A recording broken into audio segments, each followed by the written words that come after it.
Today's Metro News television forecast is brought to you by Greer Industries, improving people's lives for more than a century. Meteorologist Joey Ansel here, and got you your latest forecast on a Monday. Still be weather aware for the next 2 or so days. We are favored for some increasing chances of rain and storms again. Still a little bit uncertainty. We'll keep eyes on the radar where storms pop. Late, we are included a marginal to slight risk of isolated to scattered severe storms, mainly for damaging winds. Some damaging wind and large hail potential does exist tomorrow as well. For today's storms, it's more conditional. Weather folk say conditional. If storms pop, they could quickly go severe, but there are some things holding back the rain potential today. But Tuesday looks to be a more favorable for us, likely rain day, and there will be a risk of heavy and excessive rain again for Tuesday. So again, we did have a few days with a break, but Tuesday could be a pretty rainy day with locally some excessive rain again. This does include today and tonight too. Marginal risk of excessive rain, that's for local flash flooding. Again, so for the next 2 days, be weather aware, keep eyes on streams and rivers. The ground is already probably quite saturated for a number of areas. Western areas favored for the first round of potential storms, but there are numerous rounds I'll have to watch through Tuesday until our main front, our next cold front, drops through sometime late Tuesday or early Wednesday. Fly Saver forecast, it starts at home, Chicago, up to high 90, and there's a risk of numerous severe storms out there. Areas near the Great Lakes, multiple rounds of damaging winds I'll have to keep eyes on.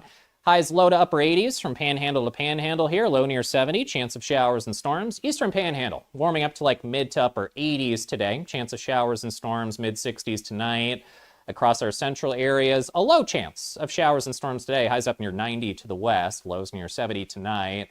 And to the south, Huntington got you near 93. So within the next 2 days, be weather aware, rain and storms, dry midweek, and then our next round of potential showers for the weekend. In 1914, the same year the first commercial flight soared and the Panama Canal opened, Greer Industries was born. Herbert and Agnes Greer began in Morgantown, West Virginia, striking the first pick into the limestone formation that would become the backbone of one of the state's great industrial legacies. From the roads we drive on, the buildings we build, and the communities we serve, Greer Industries has been delivering quality for decades. At Greer Industries, we've been improving lives for more than a century.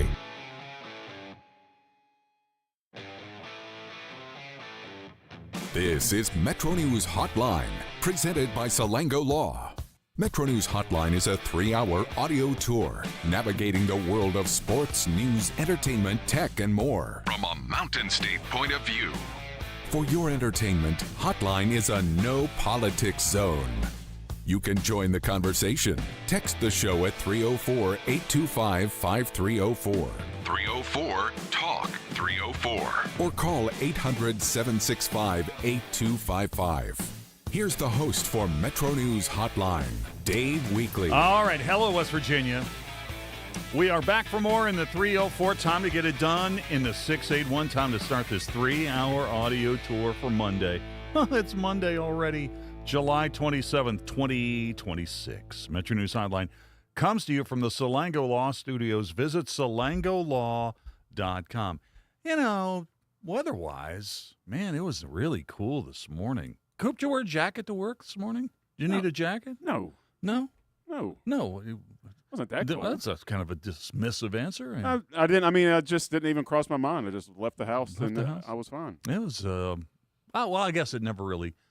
Well, by the time I got up, it was probably like 72, 73 degrees. But right now it's 84. Yeah, it's nice out. Yeah, it's going to be a really nice week here in the old WV. Tomorrow, maybe a little rain here in Charleston, but the rest of the week looks good. I don't think we have a high temperature throughout the rest of the week that's going to be in the 90s. So we should be doing okay.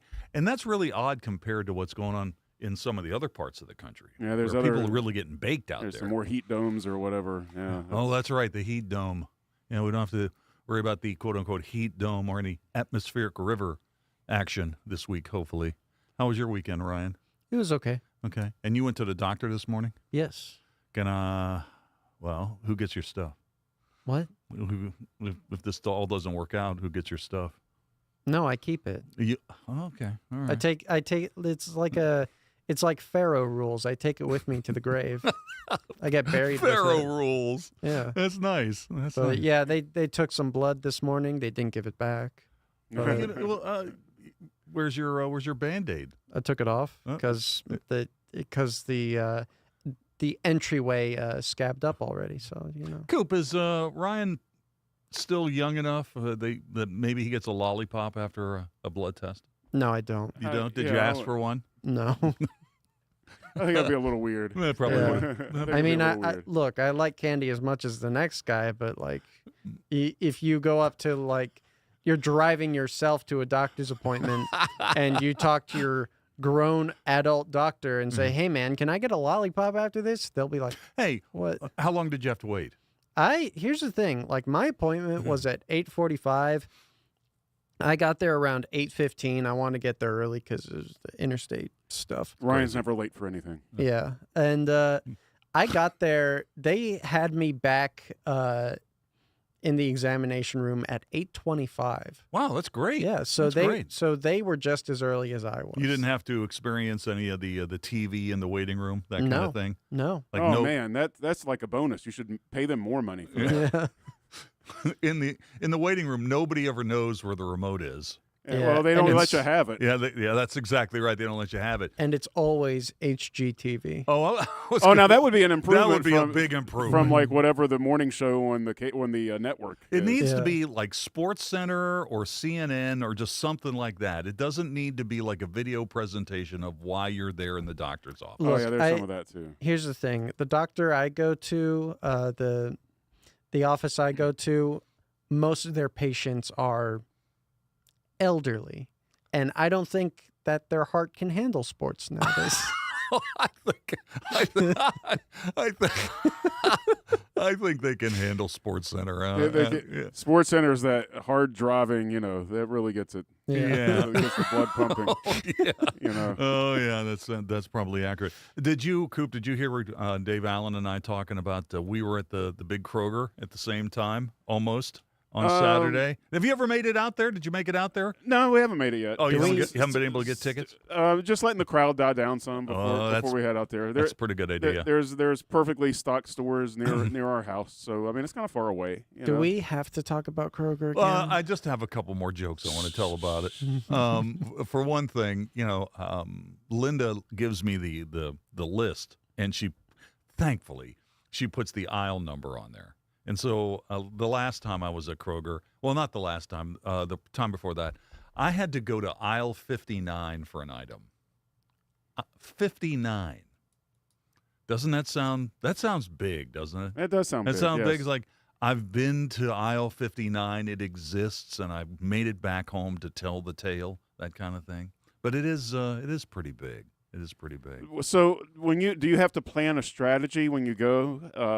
Do you have to figure, okay, well, I'm going to start with the middle rows and then work my way out, or how does that work? It's just like how in college football, how the first two series are always scripted. That's how my chart goes. I know exactly which aisle I'm supposed to go to first. The problem is when you have to audible and you have to go somewhere different. In a store the size of the Mega Kroger, that can be a little bit difficult. Yeah, one of the reasons that I'm not, it would have to be just a casual trip, because when I go actually shopping, I got to know the order of the aisles, and I have to pre-plan it before I go. Like I do that before I go, like in real person shopping anyway. Okay, you're a married guy. Yes, You're a married guy. As of a few minutes You're ago. anyway, still a married guy. All right, let me tell you a married guy story. Okay, so Should I see myself out? No, you can react to this because this is probably what would happen to you as a single guy. Okay. So I'm in the Kroger, and by the way, for those of you who heard the end of Midday, I apologize. I'm going to tell the story again, just talk a little bit more about it. So I'm at the Mega Kroger, and I get the items that I'm supposed to get, with some difficulty, but I get all the stuff. And I get into the checkout lane, not the self checkout, and I take all the items out and I put them on the belt where they're going to be rung up. Then suddenly I realized I forgot the beer. Okay, I forgot the beer. Coop, what's your move? what would you do? What day was this? This is Saturday morning around 11:45, about 12:15. The first thing I do is make sure it wasn't Sunday morning because back when I still drank, I would always get to the store too early and be like, "What do you mean I can't buy my beer?" Right. Okay, so you're in the clear there. So you have it all loaded onto the car. Okay, what's my move or what's your move? What's your move? Okay, what's my move? Is it busy? No, there's nobody behind me. I'm in the line alone. Man, I'm probably finding an employee to be like, "Hey, man, I'm going to run back and get my beer real quick." Find Can an you watch this?" employee. Yeah, right. I mean, it's the new Kroger. They got to have people there, right?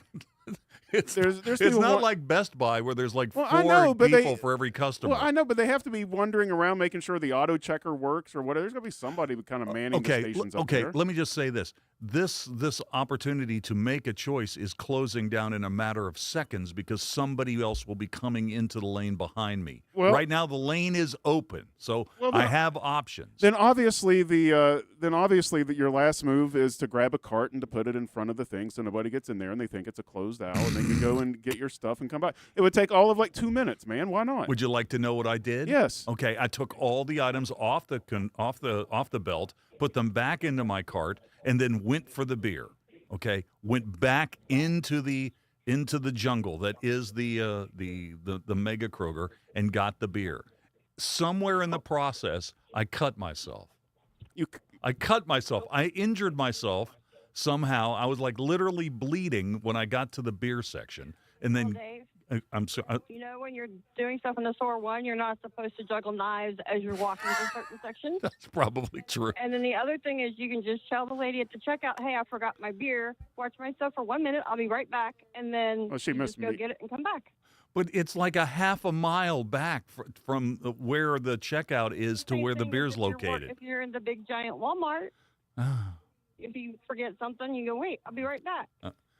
Well, I'll thank you for that option. That is not the option I chose, but that is a potential option. Coop, I'm going to say that 90% of wives would tell you to check out, take your stuff to the car, and then come back into the store and purchase the beer at that point.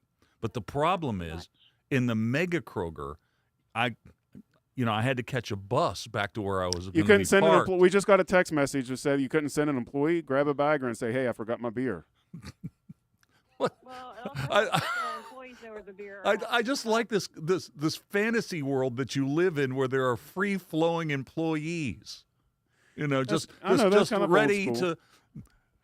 Which is why I would Coop. not have felt bad about putting a cart Okay. in front of the aisle so Okay. I could go get my beer. Coop, the Mega Kroger is so big that literally when I headed back to where the vicinity where I thought that the beer was, I stopped an employee and I said, "Where's the beer?"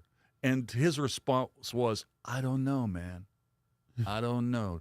I don't know, old dude. Just keep wandering." Dave, I think there was a bit of a fallacy in what you said earlier. Which part? Where you said like most wives would say check out, and then come back and get another item. I think most wives would say, "Don't buy the beer."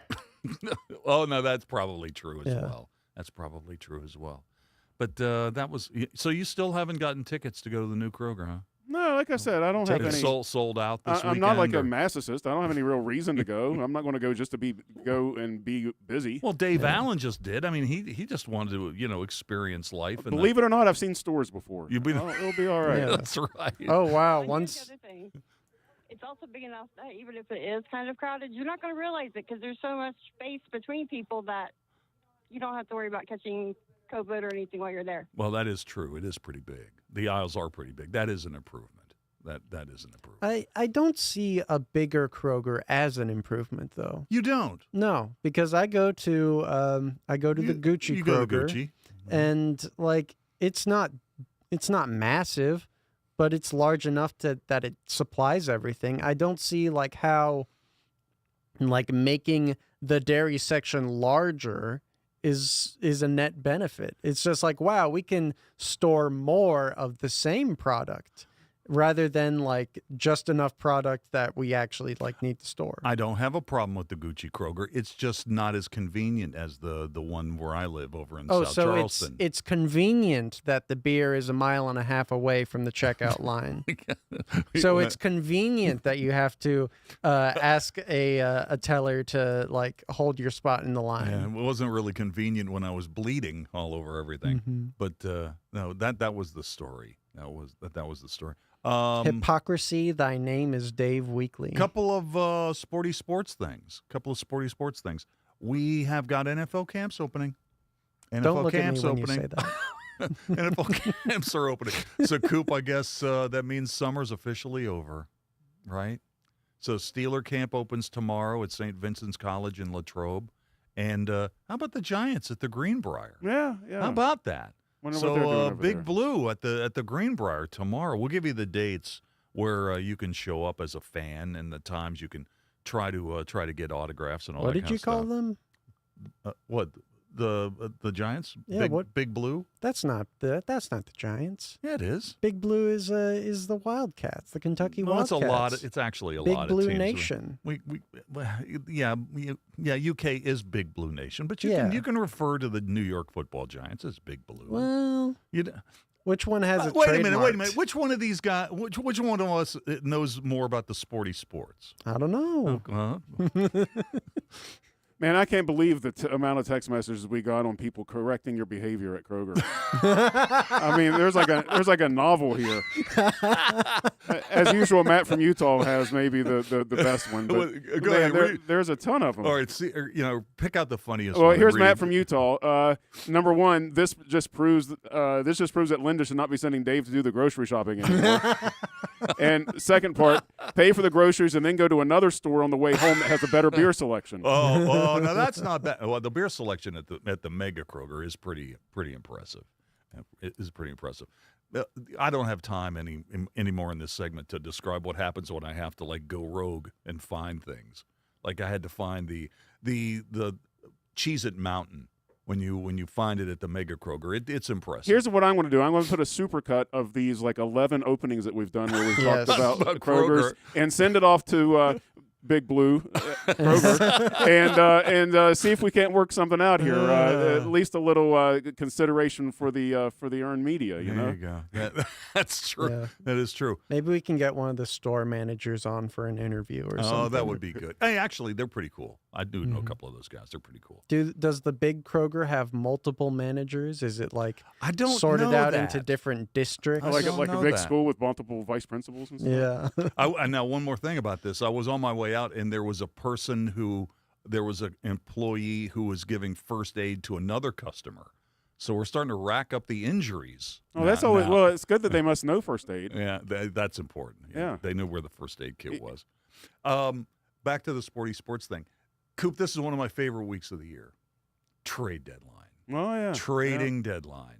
I saw a really aggressive argument between two Reds fans on social media today about the trading deadline. So you're the one Reds fan I talk to the most. So what's your story? Where do you fall on this? What would happen if the Reds won like 6 in a row? Would you still be a seller? The Reds have already stated their intention for the trade deadline, so I don't have to really guess on it anymore. They're calling it a retooling, not a rebuilding or anything else. Yeah, right. Yeah, I mean, whatever that. I mean, it's given them a plausible deniability and cover to do the silly things that they're going to do. Right. So I think that regardless of what the Reds do between now and the trade deadline, they're probably going to do the same thing, which is probably cash in any of their chips they don't have a large amount of control on as much as they can. And I don't know that they're going to take much else unless there's just a perfect deal. You're not going to see any huge deal where you get Ellie De La Cruz traded or something like that. That's just not going to happen. Do you think that the fact that the Reds made it to the playoffs last year is impacting their decision to their fan base whether they want to be buyers or sellers? Nah, not really. I think Because like 2 years ago, they were in almost exactly the same spot.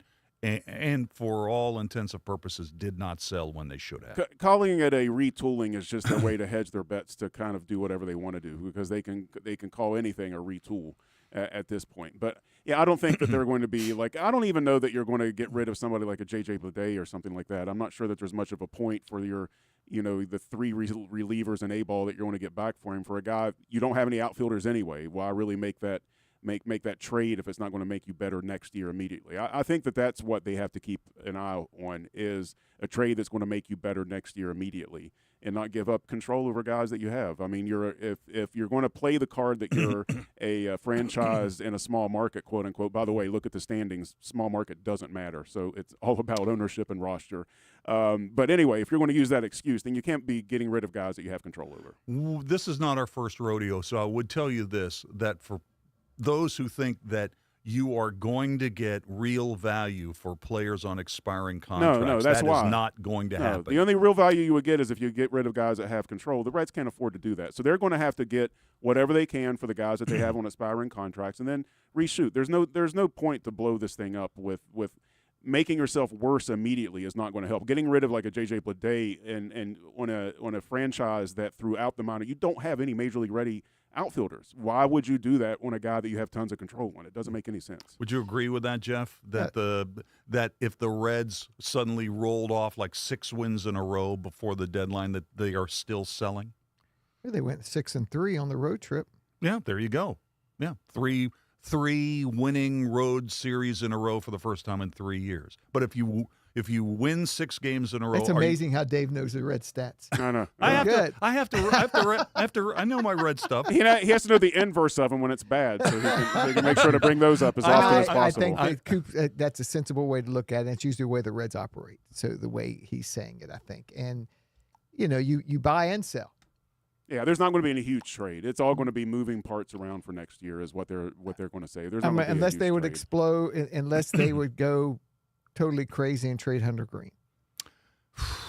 I don't think they need to change. They just need to have confidence. Ryan, thank you for that input on that. Yeah. Jeff, what's up in the news today? Well, Dave at WVMetroNews.com, a lot of information. News story about the flood. We're starting to get some breakdown of numbers from the National Weather Service. One of those tornadoes, there's 7 tornadoes, by the way, Dave, from that storm system, 7. And one of them stayed together for 24 miles. Oh, my. Which is a long way in West Virginia for a tornado to stay together. And so we break down some of the numbers, some of the rain numbers. Also at this hour, there's a court hearing going to start here in a couple of minutes in the Elliot Pritt case. That's the Fayette County delegate who was charged last week in connection with a sex crimes case involving a teenage girl. So he'll be in federal court right down the street here in Charleston. Then there's going to be actually a news conference from the federal prosecutor after that hearing. So we'll watch for that too. All right, Jeff, thanks for those and other stories. We'll get the updates as warranted, and we'll be having stories at WVMetroNews.com. Coop, all of these text messages about Kroger? Well, here's one that says, this seems like it's in context from the 239-600. I saw the same radio guy bleeding in Kroger down the street yelling at an ATM a few minutes later. Was that you? No, it wasn't. No, it wasn't. Let's take a break. We're coming back in a minute. To the big-hearted, the bold, the teachers, the growers, the builders. Of course, the LVAD was brought into my life because I had a severe heart attack in November of 2024. And then I entered into congestive heart failure. Where he was in the course, we really had to go towards an LVAD. At that point, I was committed. At that point, I wanted to get better, and I wanted to see what this machine was going to do for me. With this therapy, he's thriving, doing well. And not only is he living, he's thriving. Leading the efforts to build a stronger West Virginia, the High Technology Foundation has a proven plan to strengthen and diversify our state's economy. The I-79 Technology Park's high-capacity infrastructure continues to attract advanced federal operations that are driving economic growth. This keeps our young, educated residents in the state and brings West Virginians home. The High Technology Foundation, building a stronger West Virginia. Learn more today at WVHTF.org. 1914, the same year the first commercial flight soared and the Panama Canal opened, Greer Industries was born. Herbert and Agnes Greer began in Morgantown, West Virginia, striking the first pick into the limestone formation that would become the backbone of one of the state's great industrial legacies. From the roads we drive on, the buildings we build, and the communities we serve, Greer Industries has been delivering quality for decades. At Greer Industries, we've been improving lives for more than a century. Stay ahead of West Virginia weather with Metro News Television, now bringing you a new way to stay informed across the Mountain State. Get updates daily at 9, noon, and 4, from headlines and precipitation to severe weather threats and highs and lows. See conditions from panhandle to panhandle and check travel with the Fly CRW forecast. Our meteorologists are on your screens and on Talkline, Midday, Hotline, and Sportsline, keeping you up to date. Metro News Television weather, accurate, local, and always on. For over 20 years, Dan Cava Toyota World has been more than a dealership. We're family-owned, community-focused, and committed to taking care of our customers long after the sale. Our commitment doesn't stop when you drive off the lot. With factory-trained technicians and a service team you can trust, we're here to keep your vehicle running at its best for years to come. So when it's time to get your next vehicle, choose the dealership that's been serving the community for generations. Visit Dan Cava Toyota World in Fairmont. Shop the world! We're Panhandle Cleaning and Restoration, and we're gonna save you. We've got it down to a science, an absolute state of art. We do it all, restoration, cleaning, and reconstruction. When disaster strikes, just pick up the phone. We're Panhandle Cleaning and Restoration, and we're gonna save you. You own a boat because you love spending time on the water. Choose the outboard that allows you to make the most of it. Honda Marine's legendary reliability, ease of maintenance, and powerful performance keep you going strong. And they're all backed by the peace of mind protection of the industry's best limited warranty. Visit your Honda Marine dealer today and find out why it's more than an engine. It's your time on the water.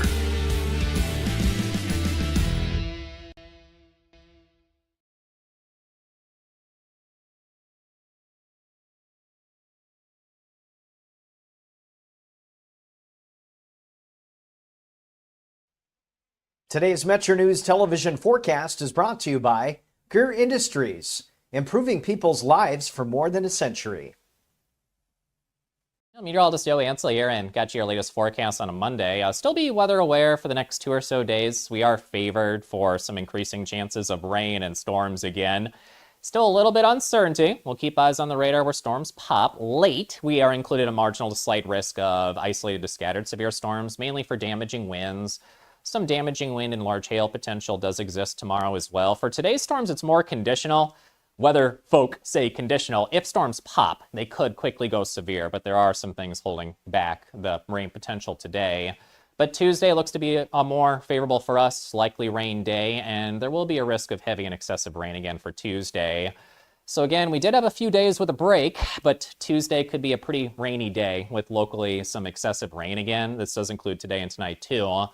Marginal risk of excessive rain, that's for local flash flooding.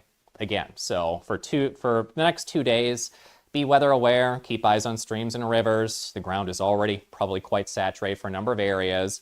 Western areas favored for the first round of potential storms, but there are numerous rounds we'll have to watch through Tuesday until our main front, our next cold front, drops through sometime late Tuesday or early Wednesday. Fly Saver forecast, it starts at home, Chicago. Up to high 90, and there's a risk of numerous severe storms out there. Areas near the Great Lakes, multiple rounds of damaging winds I'll have to keep eyes on. Highs low to upper 80s from Panhandle to Panhandle here, low near 70, chance of showers and storms. Eastern Panhandle, warming up to like mid to upper 80s today, chance of showers and storms, mid 60s tonight. Across our central areas, a low chance of showers and storms today, highs up near 90 to the west, lows near 70 tonight.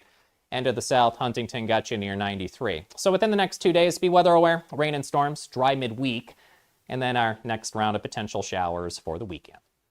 In 1914, the same year the first commercial flight soared and the Panama Canal opened, Greer Industries was born. Herbert and Agnes Greer began in Morgantown, West Virginia, striking the first pick into the limestone formation that would become the backbone of one of the state's great industrial legacies. From the roads we drive on, the buildings we build, and the communities we serve, Greer Industries has been delivering quality for decades. At Greer Industries, we've been improving lives for more than a century.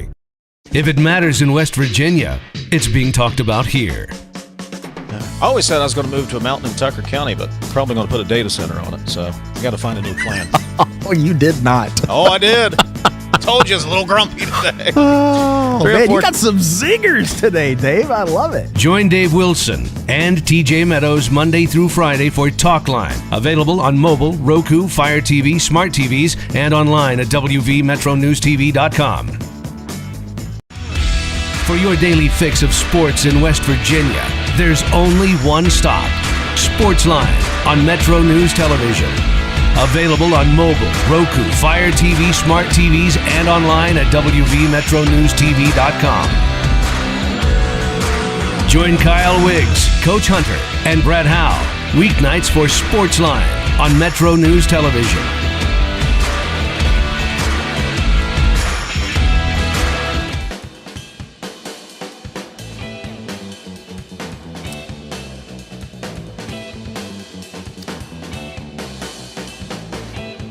All right, welcome back. Well, I guess my little explosion about Kroger has torn the scab off, no pun intended, of many of our listeners. So we'll get to your text messages in a moment. We haven't even done the question of the day yet. So, man, I got so much stuff to do. We'll do the question of the day. Then we got to talk about the Spencer Steer situation, Coop. I was so busy talking about Kroger. Have you seen the news about Spencer Steer of the Reds? No, I don't think so. Okay. He's out for a significant amount of time. Oh, what happened? Okay. Well, he sprained his wrist in yesterday's win in St. Louis against the Cardinals. I guess what we're talking about now, might as well do it now.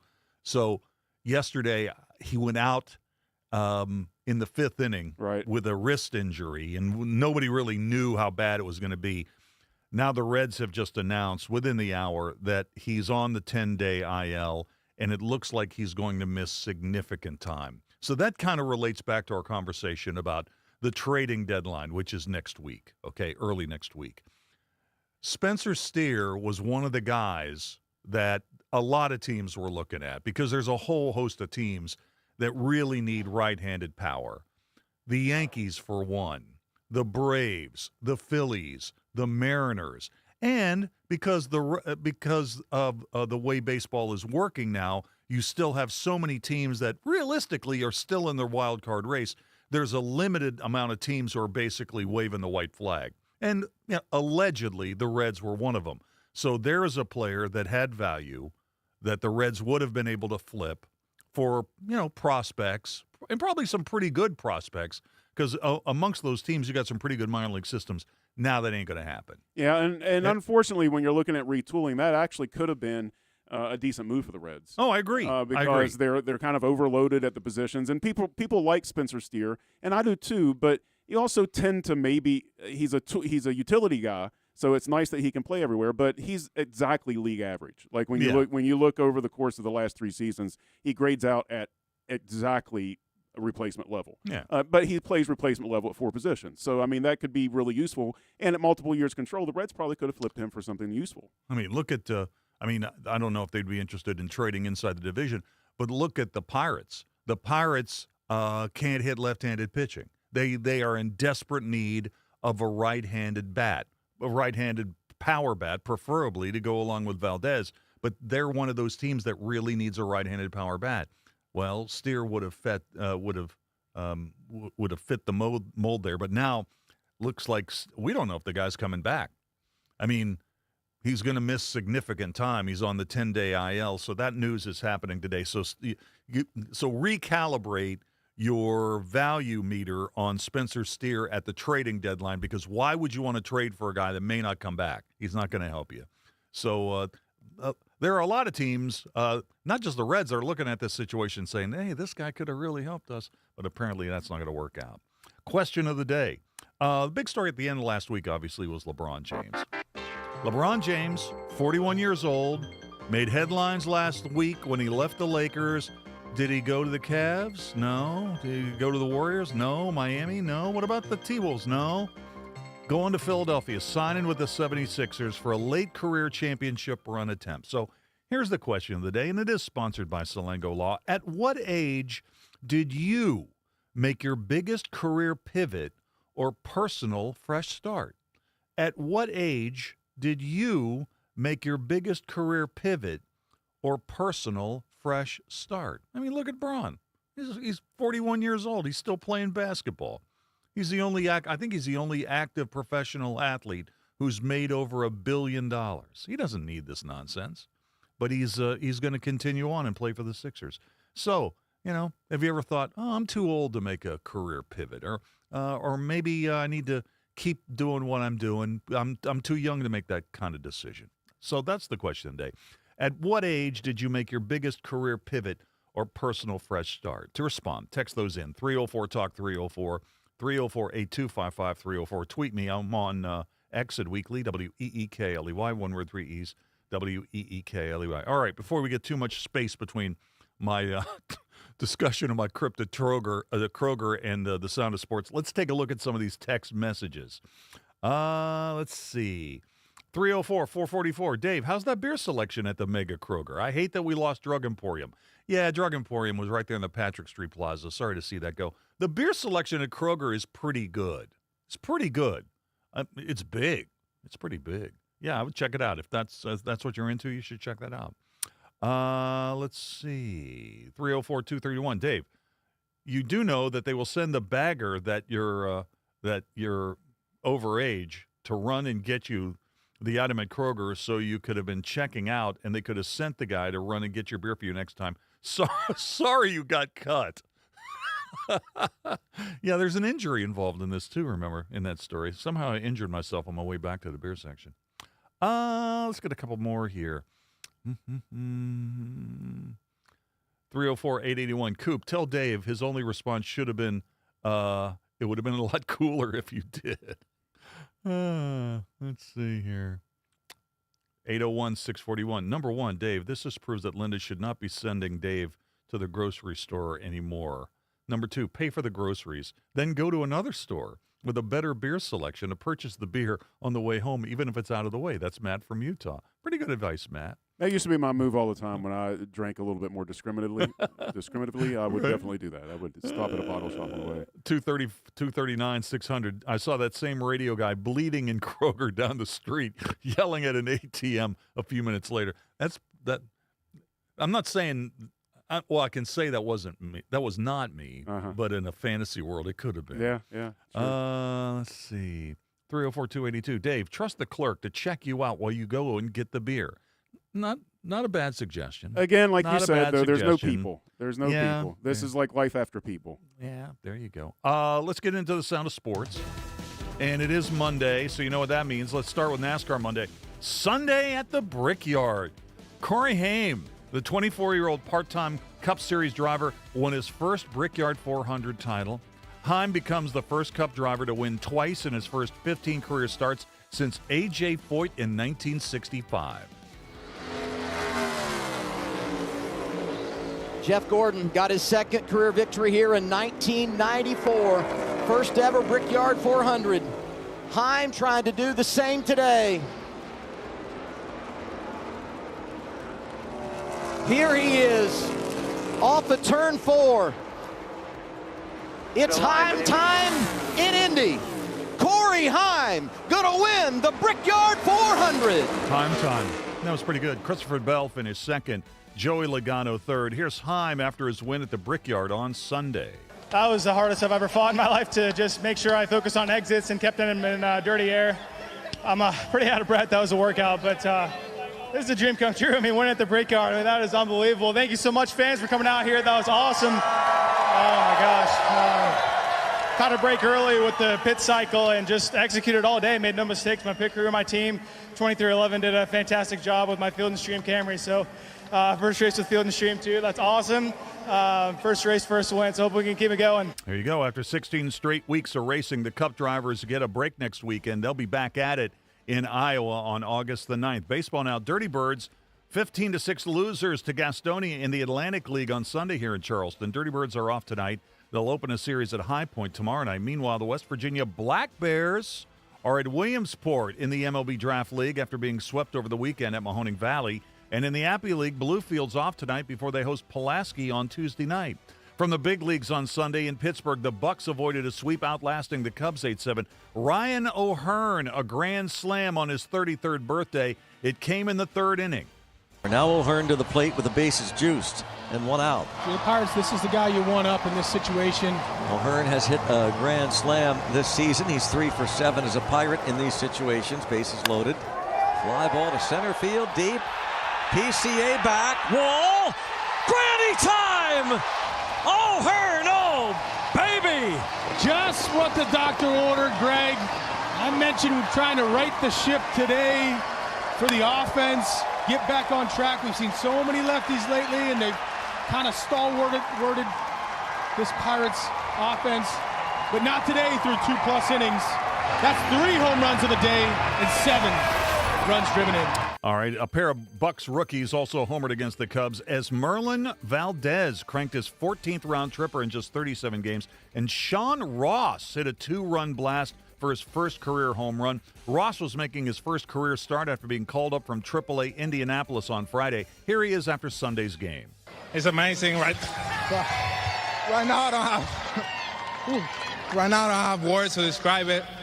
I can only thank God and my family, my friend, great support system. If it wasn't for them, I wouldn't be here. All right, so the Pirates will send Mitch Keller to the mound tonight as the Bucks homestand continues with the opener of a midweek series against the Diamondbacks. Before the game, the Pirates announced the signing of their first-round pick, LSU outfielder Derek Carriel, who went 5th overall, reportedly inking him to a $6.2 million deal. He, along with his parents, enjoyed their first trip to the ballpark. Beautiful. I teared up when I first stepped on the field about 3 days ago.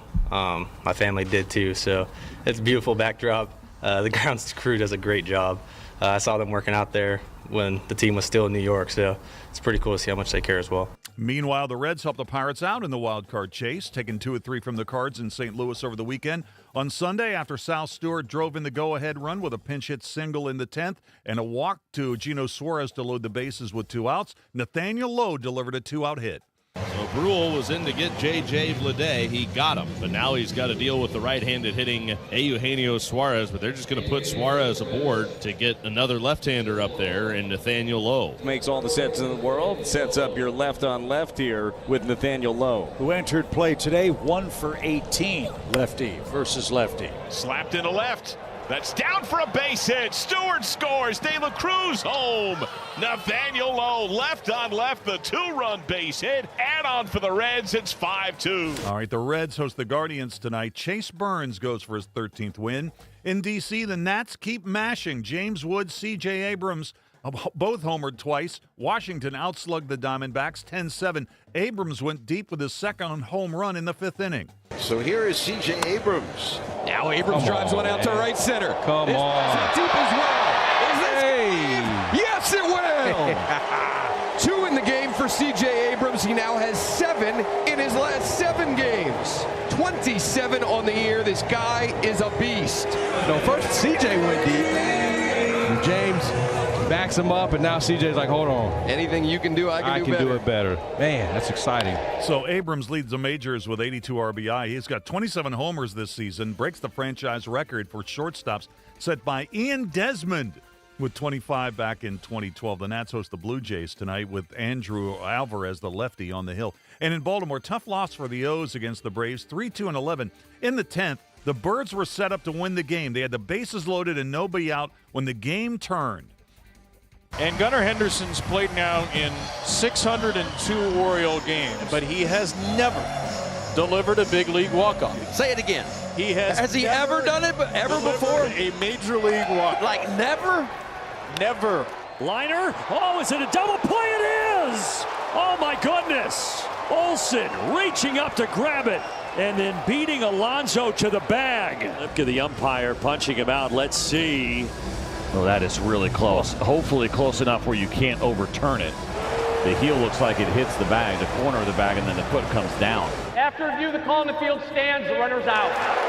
Man, oh man, oh man. Oh, man. So the Braves scored a run in the 11th, and they took the game 3-2. Every game in this series was decided by a run, with the Braves winning Friday and Sunday in extras, and the O's managing a walk-off on Saturday night. Let's take a break. We've got the good, the bad, and the ugly from the weekend coming next. Hi, I'm Tim Denicola, a geologist at Civil and Environmental Consultants. I became a geologist because I love nature and I love restoring environments. At CEC, I get to do the work I love. From reclaiming minelands to designing wetlands, I've seen it all. I've been with CEC for 9 years, and I've been able to grow my skills and my career. At CEC, we engineer progress in the great state of West Virginia. Find out what CEC can do for you. Visit cecinc.com. This boating season, elevate your family time with Lou Wendell Marine Sales. Proudly family owned for over 40 years, Lou and his sons are West Virginia's largest Avalon pontoon dealer. Trusted experts in premium boats, motors, and service. Discover refined comfort, elegant design, and performance you can feel. Now is the perfect time to take advantage of preseason savings. At Lou Wendell Marine Sales, they don't just sell boats, they sell family fun. Visit LouWendellMarineSales.com because the weekend's almost here. Metro News Hotline, brought to you by Salango Law, will return right after these messages.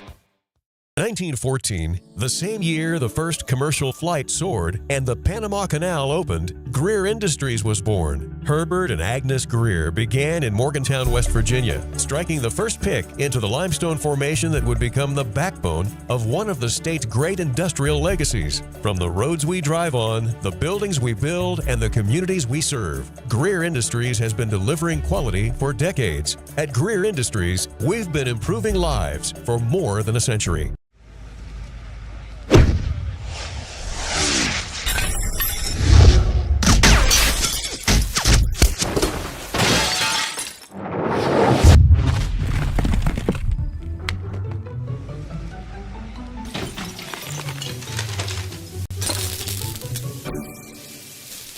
I'm Sean Kovich, Mountaineer Golf Coach.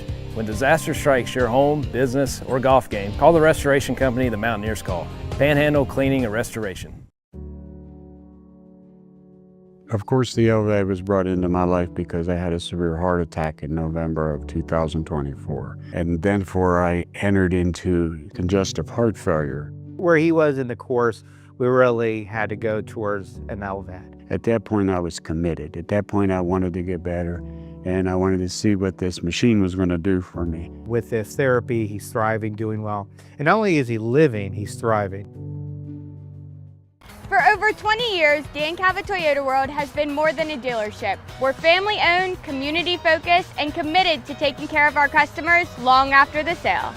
Our commitment doesn't stop when you drive off the lot. With factory-trained technicians and a service team you can trust, we're here to keep your vehicle running at its best for years to come.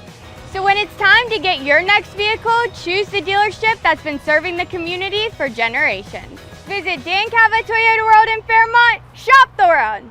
Leading the efforts to build a stronger West Virginia, the High Technology Foundation has a proven plan to strengthen and diversify our state's economy. The I-79 Technology Park's high-capacity infrastructure continues to attract advanced federal operations that are driving economic growth. This keeps our young, educated residents in the state and brings West Virginians home. The High Technology Foundation, building a stronger West Virginia.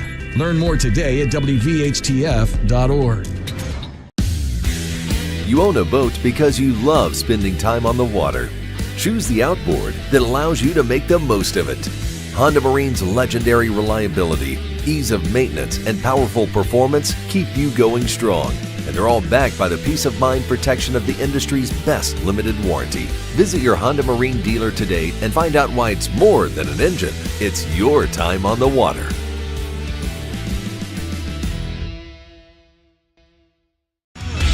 For your daily fix of sports in West Virginia, there's only one stop. Sportsline on Metro News Television. Available on mobile, Roku, Fire TV, smart TVs, and online at WVMetroNewsTV.com. Join Kyle Wiggs, Coach Hunter, and Brett Howe weeknights for Sportsline on Metro News Television.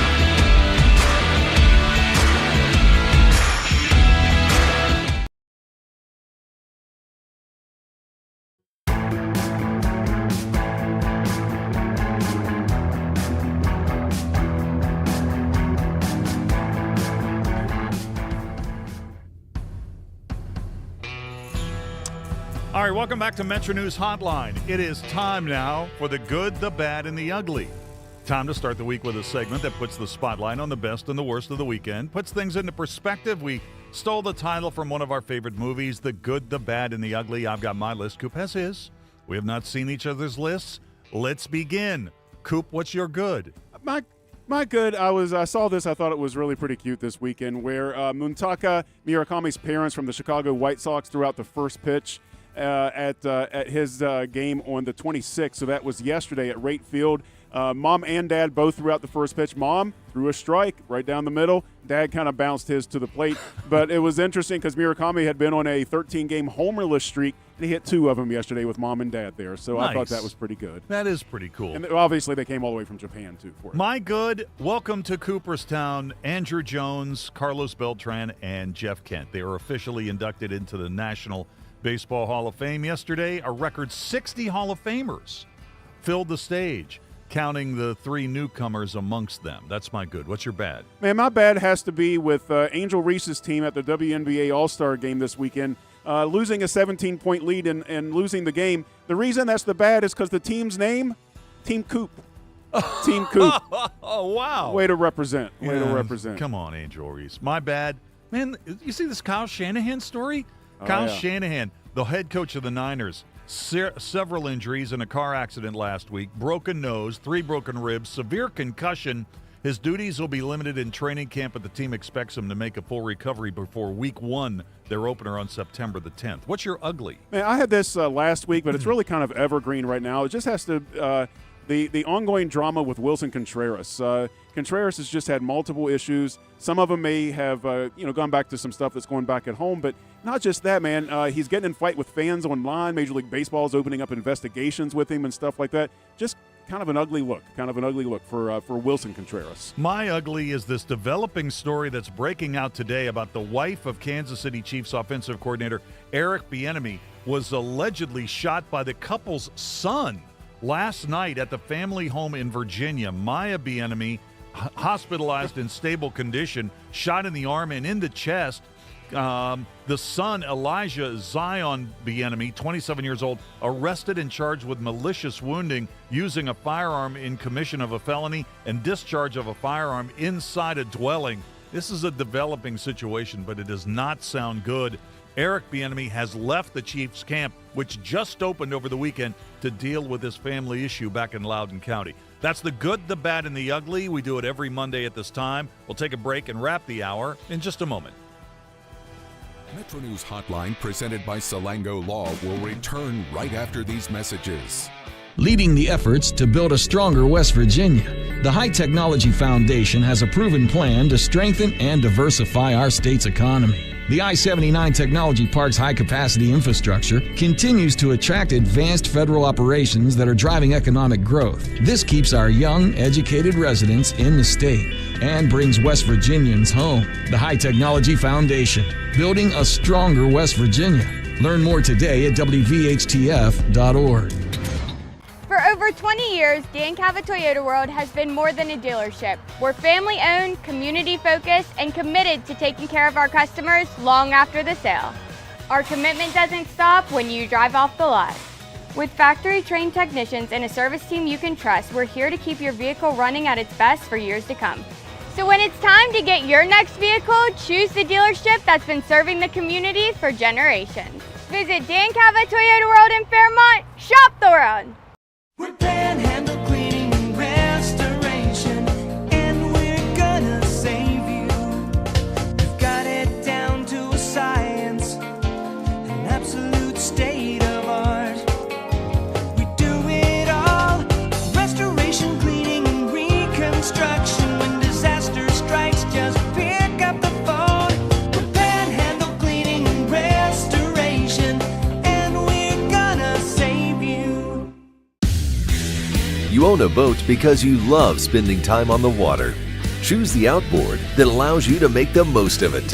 Honda Marine's legendary reliability, ease of maintenance, and powerful performance keep you going strong. And they're all backed by the peace of mind protection of the industry's best limited warranty. Visit your Honda Marine dealer today and find out why it's more than an engine. It's your time on the water.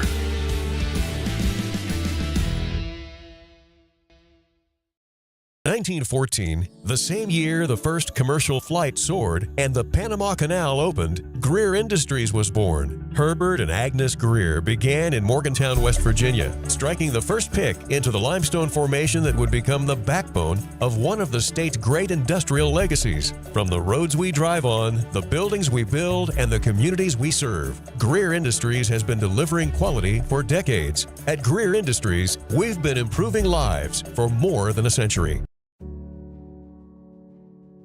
Of course, the LVA was brought into my life because I had a severe heart attack in November of 2024. And then I entered into congestive heart failure. Where he was in the course, we really had to go towards an LVAD. At that point, I was committed. At that point, I wanted to get better, and I wanted to see what this machine was going to do for me. With this therapy, he's thriving, doing well.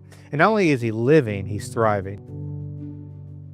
If it matters in West Virginia, it's being talked about here. I always said I was going to move to a mountain in Tucker County, but I'm probably going to put a data center on it, so I got to find a new plan. Join Dave Wilson and TJ Meadows for Talk Line on Metro News Television. Sports Line on Metro News Television. I was sitting with a guy last night, and he said, all right, I'm going to go put $1,000 on it. Well, down the stretch of that ball game, he's looking at us like, are you kidding me? Sure enough, the Mountaineers came back. I saw him today. He said, yep, I'm putting another grand on them tomorrow.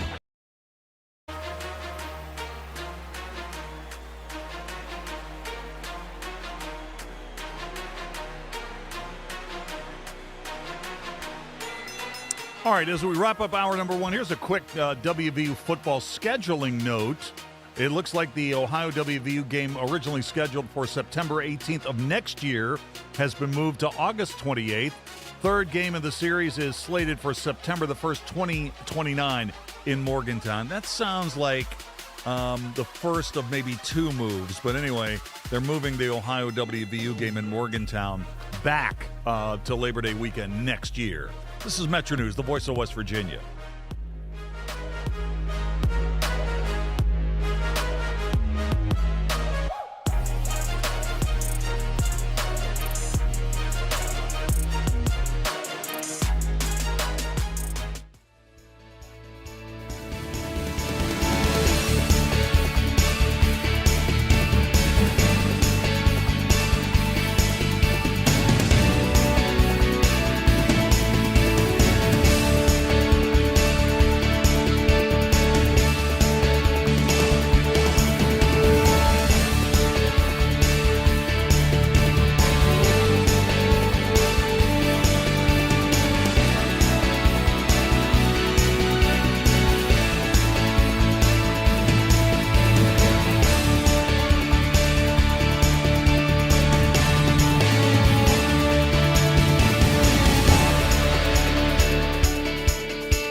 Today's Metro News television forecast is brought to you by Lou Wendell Marine Sales.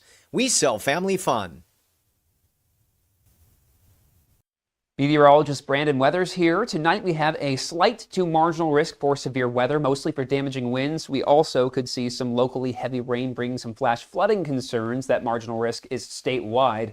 Then Tuesday, another marginal to slight risk for severe weather. This time, the more elevated chance for some damaging winds and hail is looking south and east. Also, Charleston toward Clarksburg, Morgantown on the western edge of this line, leading to any additional heavy rain and localized flooding concerns. So generally a ½ inch to an inch in the blues. You go west and east of the greens, 1/4 to a ½ inch with some locally higher amounts possible. Trough here brings the tonight round, and then further to the west is a system that rolls across the area for our Tuesday. So playing through this evening, it'll be as we head through the overnight hours that a line of storms may be bringing the potential for some heavy rain, some damaging winds. Then during the day, Tuesday, primarily in the afternoon hours, some thunderstorms that may be capable of additional damage. Once we're done with that, we're quieting down. FlyCRW forecast, it starts at home. DC, also some stormy conditions the next couple of days, as well as New York. Orlando, Charlotte has some storms Tuesday before quieting down. Panhandle to Panhandle forecast, looking at temperatures maintaining mid to upper 60s overnight, with 70 for Moundsville, then 83 there on Tuesday, 80 for Morgantown. Looking east, where we stay in upper 60s as well, generally with mid 80s for our Tuesday, 86 for Petersburg. Elkins, 67 overnight, 70 toward Ripley, with 85 for Ripley on Tuesday, 79 Elkins, Snowshoe 71. We'll see Marlinton at 64, then 79 there Tuesday, mid-80s for Charleston. Overall, a little on the cooler side this week, quieting down after Tuesday's storms. You own a boat because you love spending time on the water. Choose the outboard that allows you to make the most of it. Honda Marine's legendary reliability, ease of maintenance, and powerful performance keep you going strong. And they're all backed by the peace of mind protection of the industry's best limited warranty. Visit your Honda Marine dealer today and find out why it's more than an engine. It's your time on the water.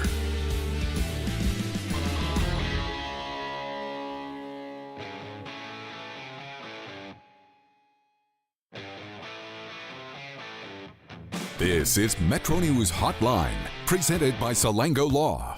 Metro News Hotline is a 3-hour audio tour navigating the world of sports, news, entertainment, tech, and more from a Mountain State point of view. Hotline is a no politics zone. You can join the conversation. Text the show at 304-825-5304. 304-TALK-304. Here's the host for Metro News Hotline, Dave Weekley. All right, welcome back to the show. Hour number 2, how do you do? Metro News Hotline, keeping you company here in West Virginia every weekday afternoon, beginning at 3:06 and taking you right through to the bitter end, 6 o'clock. Hey, wherever you're listening to the show today, inside the state of West Virginia or beyond the borders, just trying to get a read on what's going on back home, we hope you're having a good day. I tell you what, gorgeous day here in Charleston today. 84 degrees, temperatures in the 70s this morning. Beautiful day. Got a lot of stuff to get into in this particular hour. We'll take a look at a pretty good week to start the week in the financial markets. We'll take a look at what happened on Wall Street. We'll reset our question of the day. Oh, it's Monday. Chef Paul Smith's going to be here. He's in the bullpen warming up right now to talk about food prep, the restaurant business here in West Virginia. If you got a question for Paul, shoot me a text. And man, we got a lot of texts last week. We had a lot of texts last week about eggs. People wanted to talk about eggs, how you cook them, when do they go bad. We had a lot of questions about eggs. And we got some, actually, I've got a couple more of those, but we want to get into some other topics too with Chef Paul. So that'll be coming up in just a couple of minutes. So go ahead and send me a text for him, 304-TALK 304, 304-8255 304. A little bit later on in this half hour, we'll get into the entertainment report. Kristyn Burtt's got the Hollywood Dirt.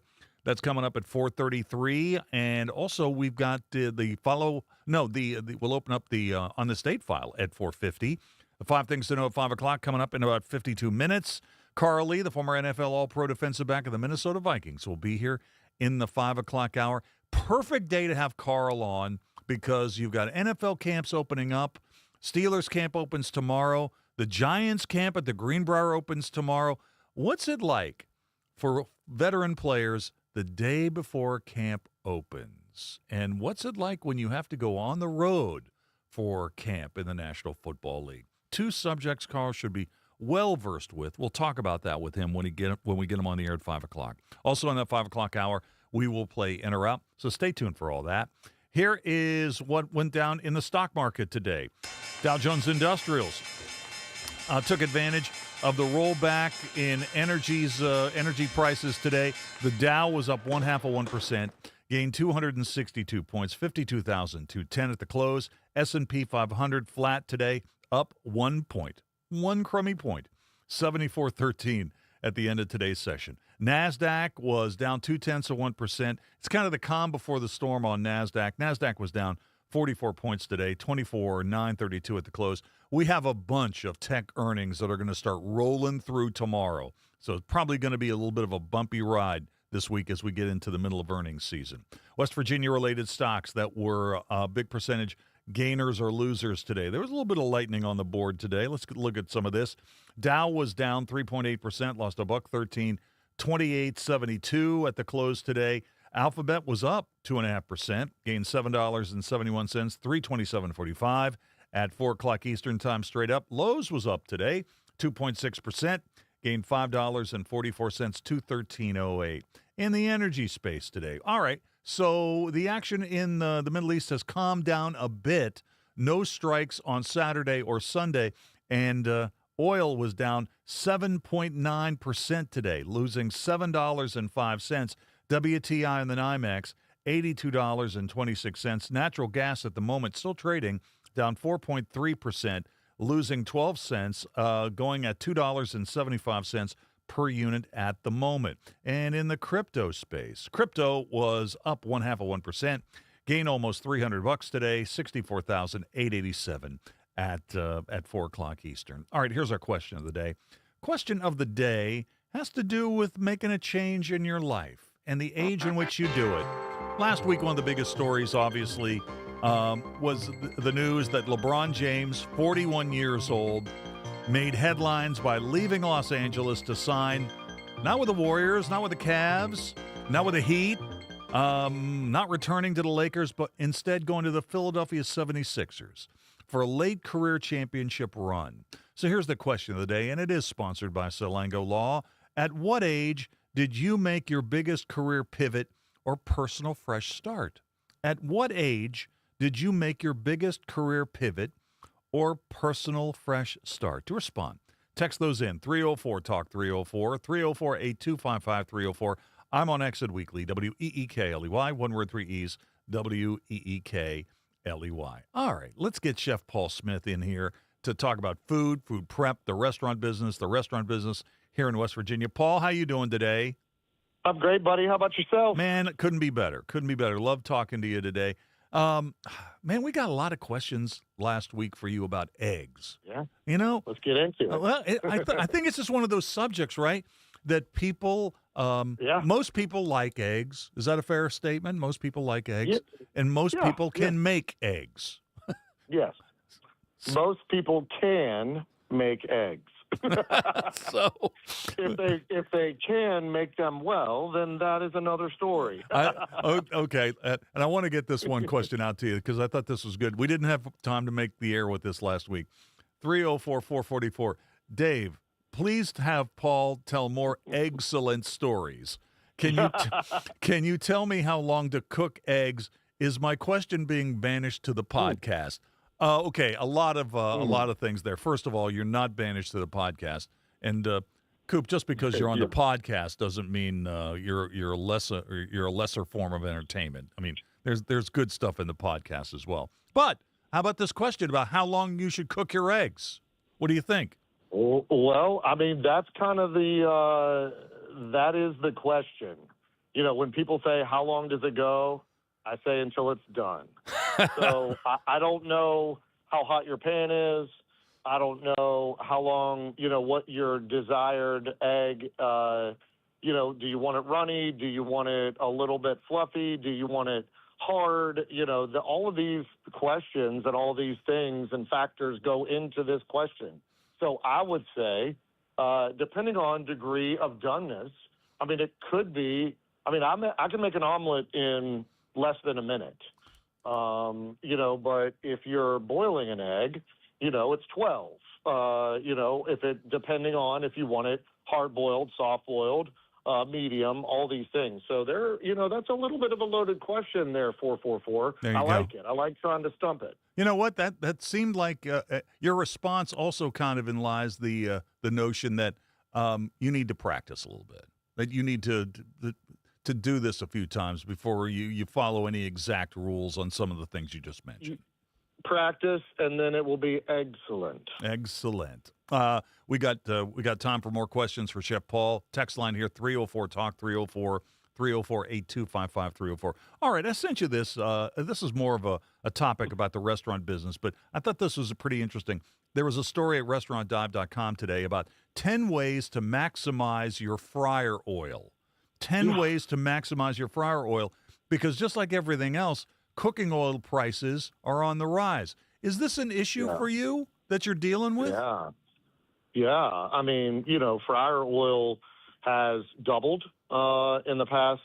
It used to be that a 35-pound fry oil was $17, $16, $15, maybe $20, maybe $21. Now it's $41, $51. And if you get the long life fry, there's some that are engineered to be longer life. I don't necessarily know if that's the case or not. A couple ways that we do it is we try to strain it every night. Get all those particles in there will break down the fry oil. Anytime that you put a protein in there, like bacon or something that is just a mammal or a protein, chicken wings, things like that, that breaks it down more than, say, something that is coated with a breading. So that breaks it down. Obviously, keeping it between 340 and 360 is optimal. So anything super high temp is going to break it down. Cleaning, straining, there are these little things that you can put in them that look like huge tea bags that kind of trap some of the floaties in there. So those are good, but those also cost money. So, if you have other ideas, I am all ears. You know what? There was a couple of things in this article I'd never seen before, and I wanted to get your take on this. That one thing that has a tendency to break down the cooking oil is too much salt. I'd never heard that before. Yeah. Salt will break it down. That's why normally you salt things right when they come out of the fryer, and that is for that reason. But also, as soon as it comes out of the fryer, it still kind of has that little bit of it's bubbling a little bit. It's still a little hot, and that's when the salt sticks. So that's why when we say, right when the chips come out of the fryer, right when something comes out of the fryer, salt it immediately, and then it'll stick. The other thing, and by the way, we're going to get right back to the questions we have. We've got a couple of them coming in. You can text those in, 304-TALK, 304-304-8255-304. One more question about the cooking oil. I didn't realize this, that lower quality fries have a tendency to soak up more of the cooking oil, and that's not good. That a higher premium product is better to preserve your cooking oil. I didn't know that. Yeah, some of the fries that are a little bit higher premium are coated with maybe a little bit of cornstarch, maybe a little bit of breading, maybe like a Brew City kind of mixture or something like that. A low, we call them a line fry that just comes directly off the line. Those are, number one, they take longer to cook. And so that probably is a direct correlation with less shelf life. All right, here because, if you cook things longer. We got another question about eggs from one of our listeners, 304-481. Hey, Dave, please ask Chef Paul how long you can keep pickled eggs in the fridge after making them. So you make the pickled eggs, then you go into the fridge. How long can they stay in there? Ooh, that's another question. I mean, how long were they pickled? How much pickle? I would say 2 weeks to a month. But don't quote me on that because, the more vinegar, the longer the shelf life. Obviously, the more cured or pickled it is. But I mean, how long do pickled eggs really need to last, right? Yeah. I mean, I would say crush them early and often. I got another restaurant business question for you. So I don't know if you saw this or not, but Cracker Barrel just changed CEOs again. Okay, so Cracker Barrel has changed CEOs again. Julie Massimino is leaving, and David Deno, who was at Bloomin', is now coming in. You've worked in a lot of different areas of the restaurant business. Now, when a new CEO comes in, and Cracker Barrel is a franchise that's been around for a long time, and there's a lot of good things about Cracker Barrel, and there's a lot of changes that probably are maybe a couple of decades late in making. But, as an individual owner of one of these places, don't you kind of look at this situation and say, uh-oh, with a new CEO coming online, this is going to impact my business, and maybe not in a good way? Yeah. Well, I think the last one was not in a good way, right? You change the logo, you kind of change the vibe, you change things. There was a huge uproar about all of it. There is, at 1010 right now, I'm kind of getting that 7-year itch, and we're only 6 years old. Right. To kind of, revamp it just a little bit. Sometimes if it ain't broke, don't fix it, especially with a Cracker Barrel-like restaurant or, a Huddle House or a Waffle House. I mean, they have a charm. They don't necessarily need to be 100% revamped. I think when I go in as an executive chef, I spend the first few months just watching, learning. Obviously, if it's the 3 M's, then you make sure that you change it if it's immoral or illegal or just something against the culture.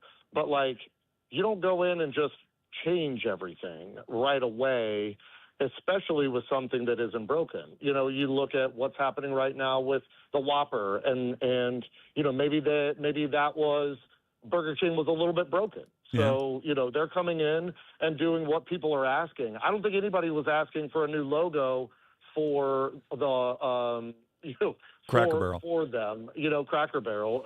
I actually had breakfast at Cracker Barrel yesterday. I DoorDashed it because I'm home alone, and it was delicious. I mean, who doesn't love their breakfast casserole? I mean, it's one of the best things ever. And, and it's eggs. Their eggs were overcooked, but I got it to go. So, my expectations are lowered. But, I actually enjoyed their website was very easy. Ordering was very easy. It was like, you want bacon? Do you want it crispy or not crispy? And, I don't know who doesn't want crispy bacon, but thanks for giving me the choice, right? So, for me, Cracker Barrel wasn't broken, and hopefully they're getting back to their basics and just making sure that they're sticking to their culture. You know what, though? I mean, we talked about this before about how it's very difficult to order a steak through a delivery service. I'm guessing the breakfast is kind of the same thing, man. I mean, you got to lower your expectations if it's going to be delivered. That's exactly right. That's exactly why I got scrambled eggs instead of over easy or over medium or something like that. I'm like, I could still eat overcooked scrambled eggs because I got crispy bacon and the beignets. But these are the things that I think people get upset about. Is I ordered French fries to go. Well, they're going to be soggy. Exactly. I ordered a medium steak. Well, if it goes in and it's sliced, it's going to probably look a little bit more on the well-done side because it steams a little bit. It may feel like a medium steak, so, give it a bite. But, yeah, I mean, it is tough to do those things. To-go food, we're in the day and age of to-go food. The DoorDashes, the ease, the click. But you're not going to have the same experience and exactly the same food when you come into the restaurant, right? It's totally night and day. All right, got to leave it there. Paul, thanks for your time today. Man, we got a lot of questions again about eggs. We'll see if we keep that thing going next Monday. Have a great week, and I'll talk to you then. Have an excellent week. An excellent segment with Chef Paul Smith. every Monday at the top of the 4. Let's take a break, and the entertainment segment is next. Stay tuned. Don't forget about our podcast. Check out your favorite podcast provider or simply go to wvmetronews.com and click on the podcast link. This is Hotline, presented by Salango Law on Metro News, the voice of West Virginia. Leading the efforts to build a stronger West Virginia, the High Technology Foundation has a proven plan to strengthen and diversify our state's economy. The I-79 Technology Park's high-capacity infrastructure continues to attract advanced federal operations that are driving economic growth. This keeps our young, educated residents in the state and brings West Virginians home. The High Technology Foundation, building a stronger West Virginia. Learn more today at WVHTF.org. For over 20 years, Dan Cava Toyota World has been more than a dealership. We're family-owned, community-focused, and committed to taking care of our customers long after the sale. Our commitment doesn't stop when you drive off the lot. With factory-trained technicians and a service team you can trust, we're here to keep your vehicle running at its best for years to come. So when it's time to get your next vehicle, choose the dealership that's been serving the community for generations. Visit Dan Cava Toyota World in Fairmont. Shop the world! We're Panhandle Cleaning and Restoration, and we're gonna save you. We've got it down to a science, an absolute state of art.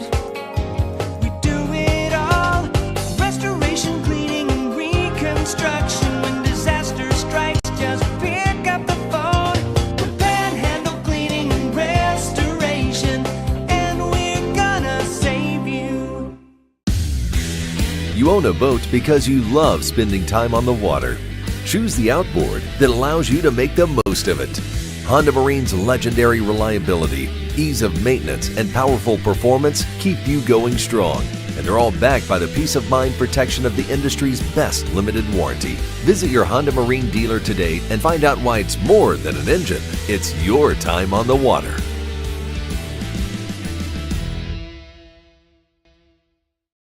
1914, the same year the first commercial flight soared and the Panama Canal opened, Greer Industries was born. Herbert and Agnes Greer began in Morgantown, West Virginia, striking the first pick into the limestone formation that would become the backbone of one of the state's great industrial legacies. From the roads we drive on, the buildings we build, and the communities we serve, Greer Industries has been delivering quality for decades. At Greer Industries, we've been improving lives for more than a century.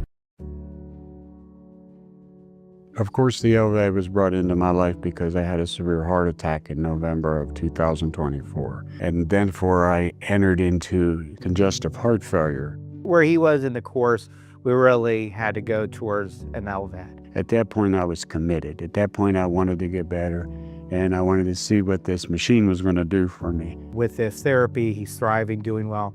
And not only is he living, he's thriving. If it matters in West Virginia, it's being talked about here. I always said I was going to move to a mountain in Tucker County, but probably going to put a data center on it, so I got to find a new plan. Join Dave Wilson and TJ Meadows for Talk Line on Metro News Television. Sports Line on Metro News Television. I was sitting with a guy last night, and he said, all right, I'm going to go put $1,000 on it. Well, down the stretch of that ball game, he's looking at us like, are you kidding me? Sure enough, the Mountaineers came back. I saw him today. He said, yep, I'm putting another grand on them tomorrow.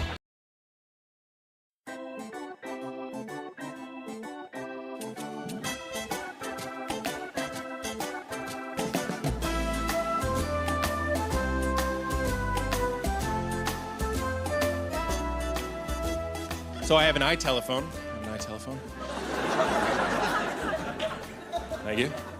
Which means I have Google on my phone. I'm guessing a lot of you do. I have Google on my phone now. And it's ruining our lives. I don't know if you've noticed, it's ruining life. Because we know everything. But we're not a lick smarter for it. We just know. You don't know something? Wait 2 seconds. You will know. 428 on the show, time for Talkin' TV and more. Here are the latest entertainment headlines today from ABC.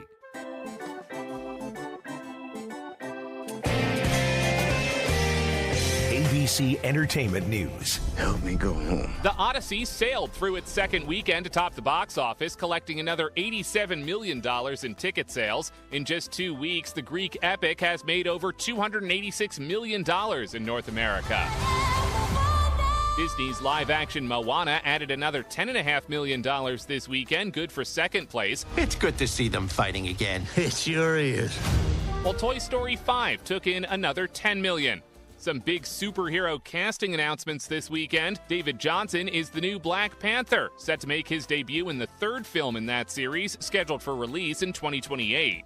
That same year, Ryan Gosling will fire up the flaming motorcycle in a new Ghost Rider movie. It marks both actors' first time in the Marvel Cinematic Universe. Marvel's owned by Disney, the parent company of ABC News.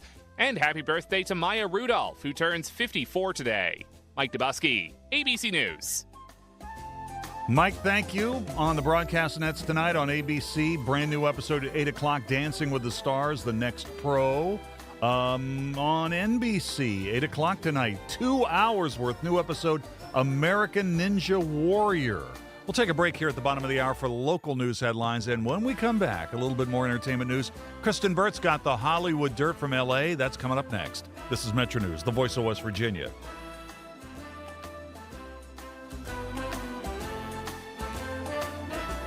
This is Hotline, presented by Salango Law on Metro News, the voice of West Virginia.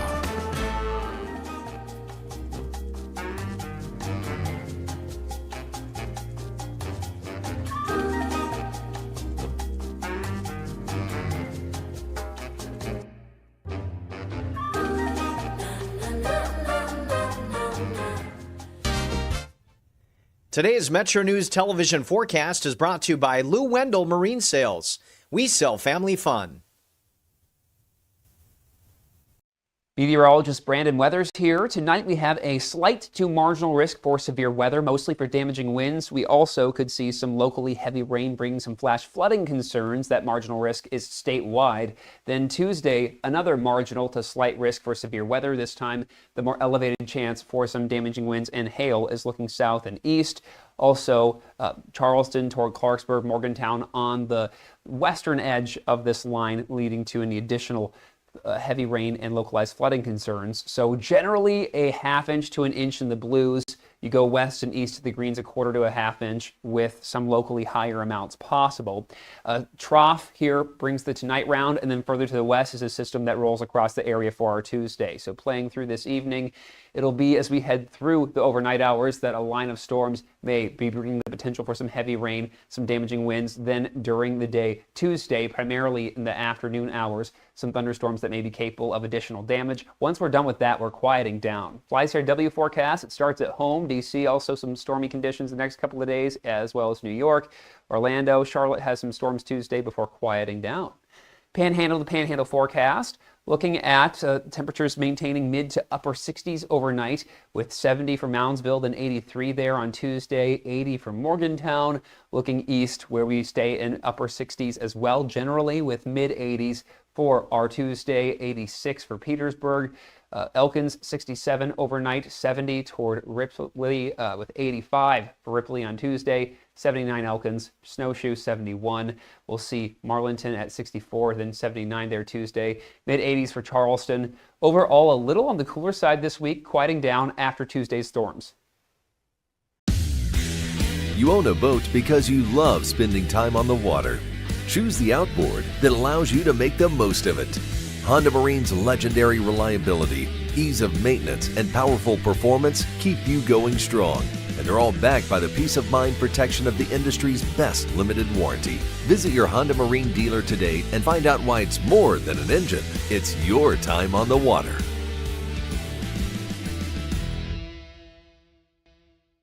If it matters in West Virginia, it's being talked about here. I always said I was going to move to a mountain in Tucker County, but probably going to put a data center on it, so I got to find a new plan. Oh, you did not. Oh, I did.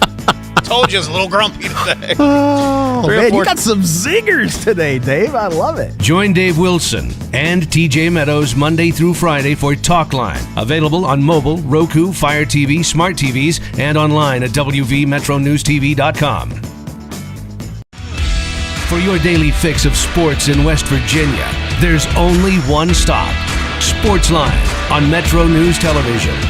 Available on mobile, Roku, Fire TV, smart TVs, and online at WVMetroNewsTV.com. Join Kyle Wiggs, Coach Hunter, and Brad Howe weeknights for Sportsline on Metro News Television.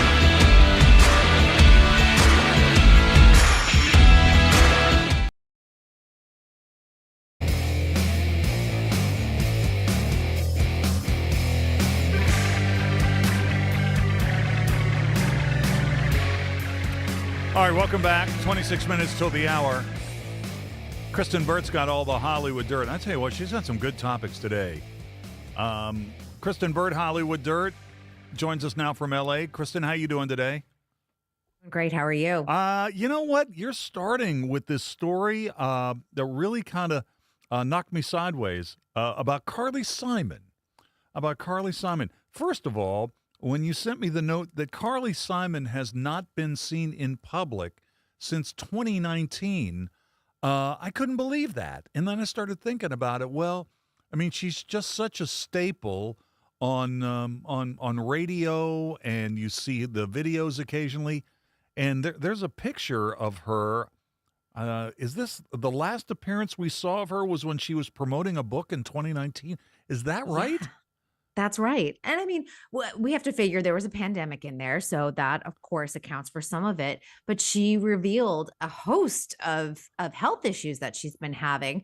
And I think she wanted to get ahead of the story because she has new music coming out in mid-August. Wow. Okay. So, right? I know. It's a lot of news all at once, honestly. Okay. So let's go through this. So she revealed that she has dealing with Parkinson's. And that she also was dealing with a cancer on her face. Is that right? Correct. Okay. So a couple things happened. She had a double knee replacement and a hip replacement. Wow. And I know, which is a lot. I mean, that's a lot for someone to go through. So in that recovery, she was noticing that she was really struggling to start walking again. And that's when her family started to realize there must be something else going on. That's where she got the Parkinson's disease diagnosis. So Carly Simon is 83, but she's coming out with new music. Well, obviously she can't tour, right? I don't think so, because she said every day is different. She doesn't know how she's going to feel at any given time, but I'm assuming she's going to do some select interviews, because I think the other thing that she wanted people to know, she said, I don't necessarily look the way I used to. Because the skin cancer was on her face. So maybe there is some scarring that she is just pre-warning people about. Here's the thing. I'm a Carly Simon fan, and I've got a couple of Carly Simon records. I'm still just blown away by the fact that here we are talking about a mega star. I mean, really a huge star who has not been seen in public since 2019. How did we not know about this? And this story says, and I guess there must have been some official statements from her about, I guess some of her friends have been asking about how she had been doing. But I mean, it's pretty crazy where if you're in a regular rotation on the radio, oh yeah, there's Carly Simon. You just assume these people are doing well. And in some cases, I guess they're not. Yeah, absolutely. And, I think she said that this album of original songs, it's her first album of original songs since 2008, by the way. Wow. Comes out August 14th. It's called Comes in Waves, talking about her health, like comes in waves of bad health, comes in waves of good health. And she just said that now just felt like the right time. She is, taking a lot of time away to work on her health. And I don't think, other than her inner circle of family and friends, she really hadn't let the world know. You know what? That album that she did in 2008, I guess this just kind of randomly popped up on my feed lately, where I saw a music video from that record, and maybe that's like the last thing we've seen of her that is entertainment related. That is a really, really crazy story. All right, Robert Downey Jr. Now, Coop, weigh in on this.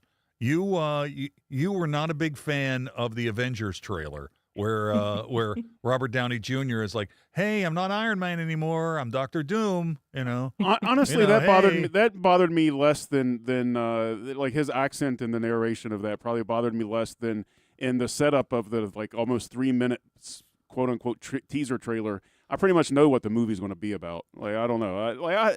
This franchise lost me a long time ago. Like, I think I'm just getting too old for superheroes. I don't know. Like, it's just not moving the needle for me much. Well, let's talk a little bit about the money, right? That's where you come in, Kristen. Robert Downey Jr., he can pick up the check. He's doing okay. He's doing all right. Certainly pick up the check and then some. So this was obviously he was there at Comic-Con over the weekend in San Diego. So this is where a lot of the news came in. But sources are telling Page Six, this is where the news came from, that he's earning $100 million for 2 films. First, Avengers Doomsday, which is coming out December 18th. And then we will see him as Dr. Doom again at Avengers Secret Wars.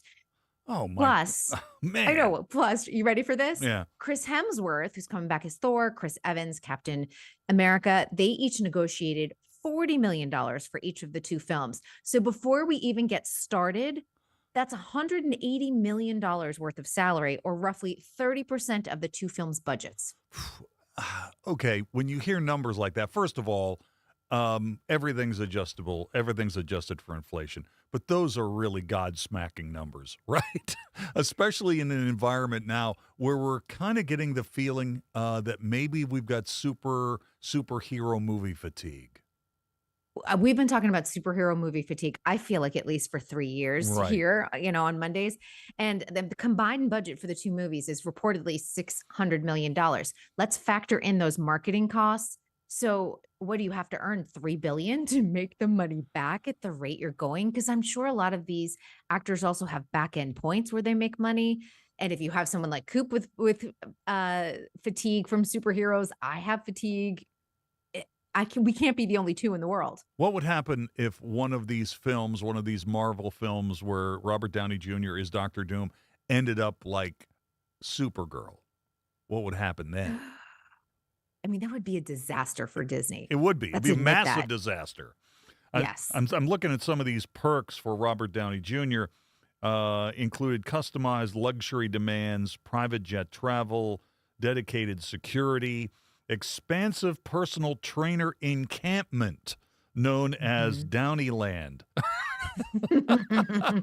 I mean, he's the one who started it all with Iron Man. So, of course, they're going to roll out the red carpet to get him back. But that is an astronomical sum. That is crazy. You know what? I saw this today. I didn't know you were going to send me this story. That today is the anniversary of Purple Rain going into theaters in 1984. So I guess I shouldn't be surprised that we're finding out some of the details now about Purple Rain, the musical. Yeah, 42 years ago, everyone. It's hard to believe Purple Rain's release was today.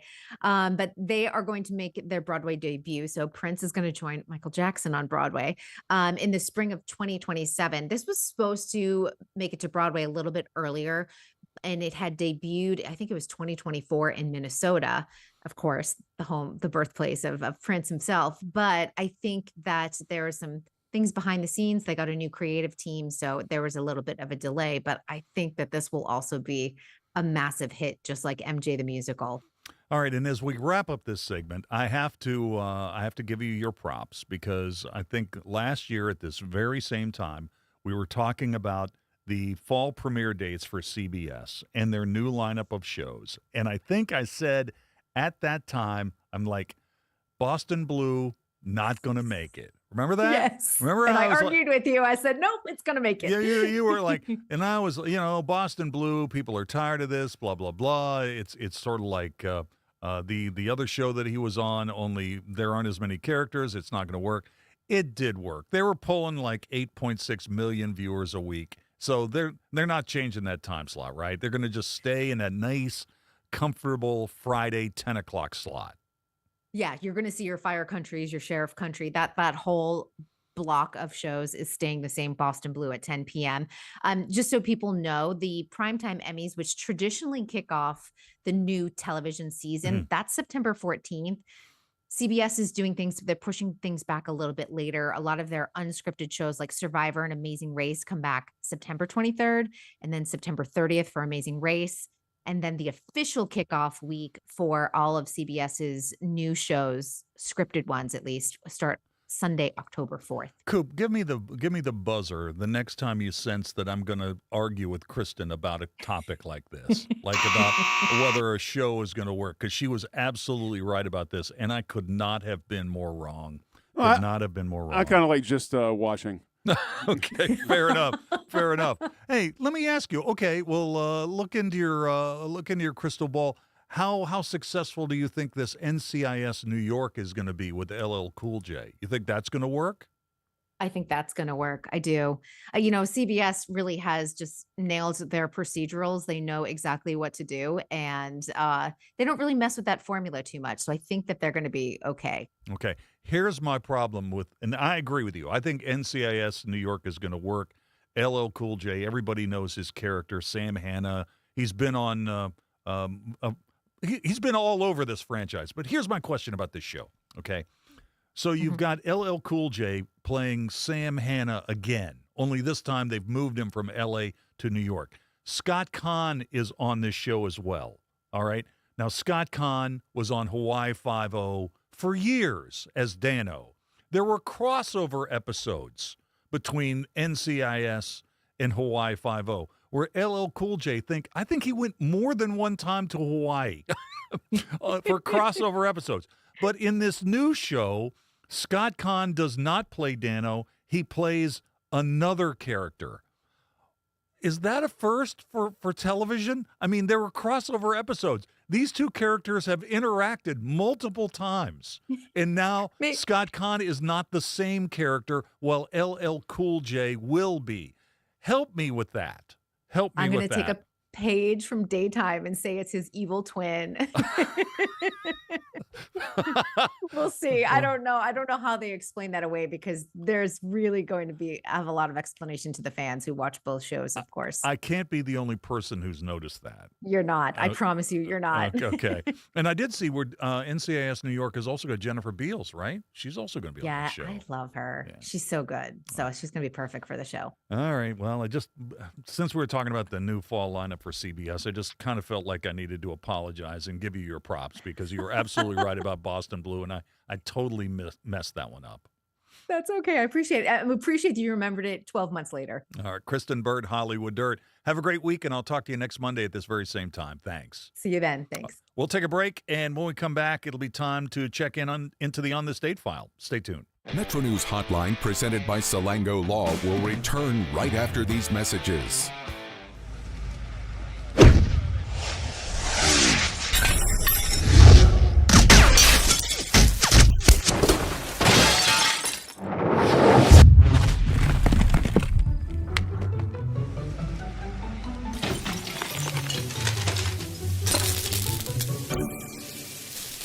I'm Sean Kovich, Mountaineer Golf Coach.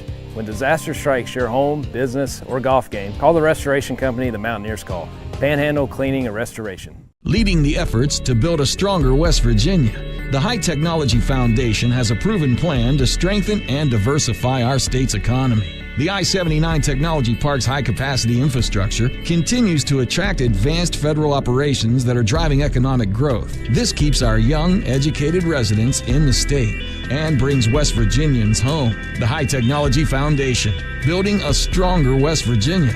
Learn more today at WVHTF.org.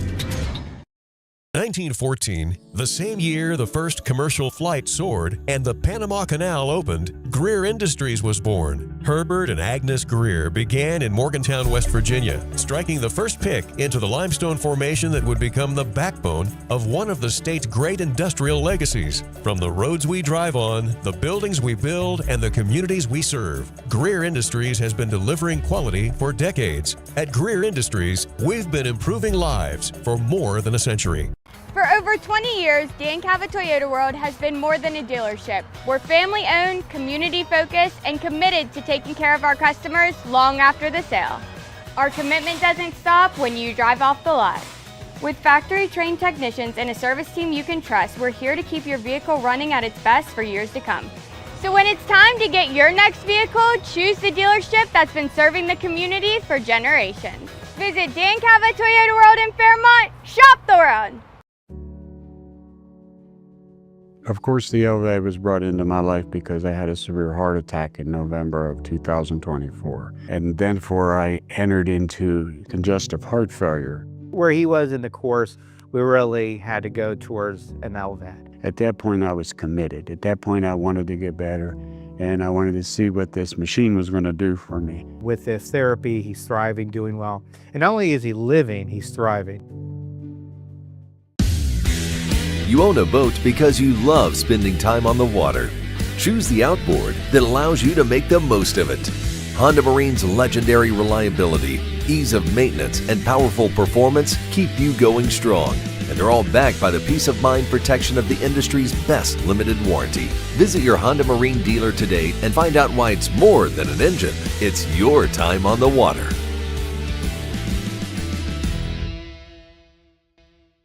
If it matters in West Virginia, it's being talked about here. I always said I was going to move to a mountain in Tucker County, but probably going to put a data center on it, so I got to find a new plan.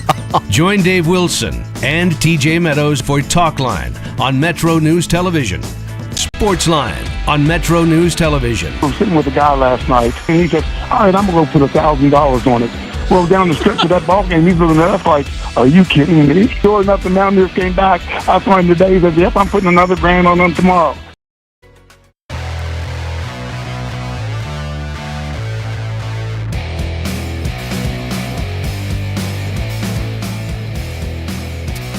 All right, welcome back. Oh, boy. I see Carl Lee's in the building. That can only mean trouble. So he'll be in here in about 15 minutes to talk about football and more. And we're going to play in or out, too. That'll be at 5:25 today. But now it is time to crack open the On This Date file. And we'll start with the birthdays, and we'll start with the sports birthdays. And we got a pretty good list today. How about Peggy Fleming? Olympic gold medal winner, figure skater. She's 78 years old today. Coach O, Ed Ogeron, back with LSU. He was the head coach of them Tigers when they won the national championship in 2019. A-Rod's having a birthday today. Alex Rodriguez is 51 years old today, believe it or not. Let's flash back 16 years ago, August the 4th, 2010, A-Rod with his 600th home run of his career, a shot to center field against the Blue Jays at the old stadium. Fastball's in, and then that's something you hear, a breaking ball be running down the way. They have attacked to the zone against Alex. The 2-0.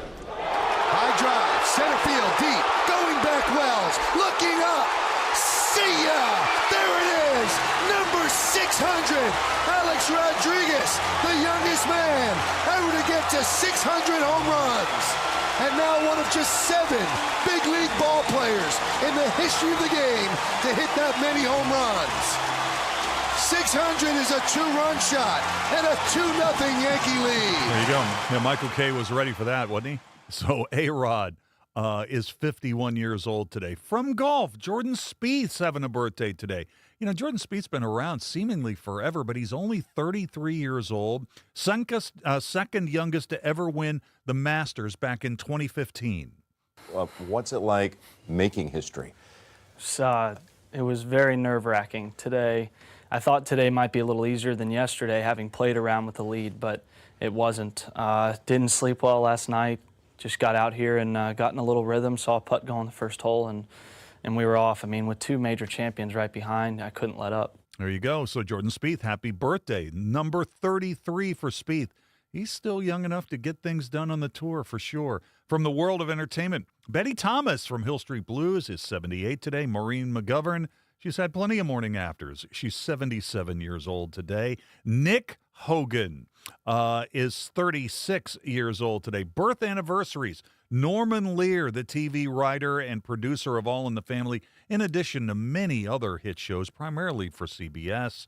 He was born in this state in 1922. He died in early December of 2023 at the age of 101. And Leo the Lip, Leo DeRocher, was born in the state in 1906. He died October 7, 1991 at the age of 86. Here he is talking about the 1945 Brooklyn Dodgers. Leo's got some sluggers, too. Augie Gallan, Bordegaray, Lip himself,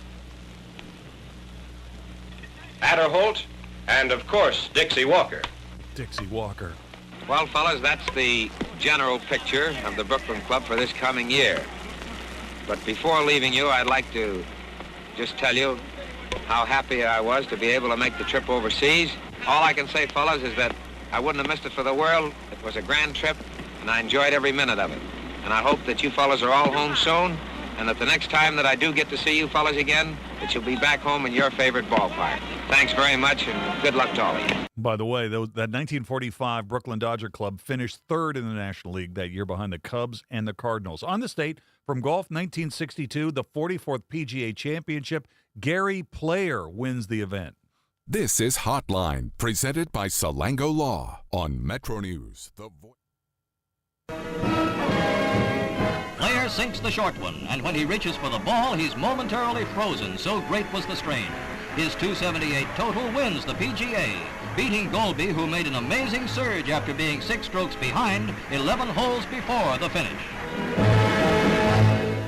All right, there you go. Also from boxing on this date, 1963, Sonny Liston with a knockout of Floyd Patterson in the first round for the heavyweight boxing title. And it's time to check our musical birthday to the break. And today, it's Bobby Gentry. Bobby Gentry was born in the state in 1942, and she turned 84 today. The 5 things to know at 5 o'clock in sports are coming up next. It was the 3rd of June, another sleepy, dusty Delta day. I was out chopping cotton and my brother was baling hay.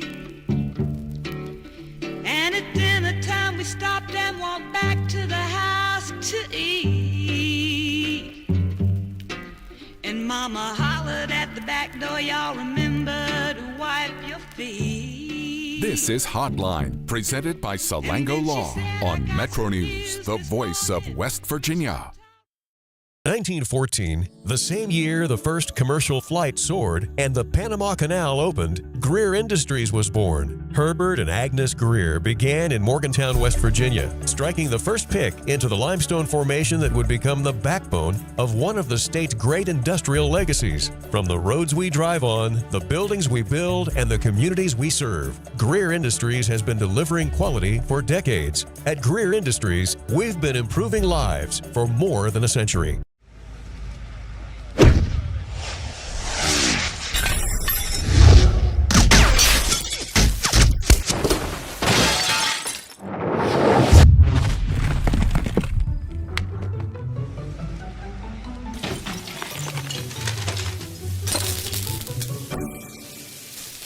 I'm Sean Kovich, Mountaineer Golf Coach.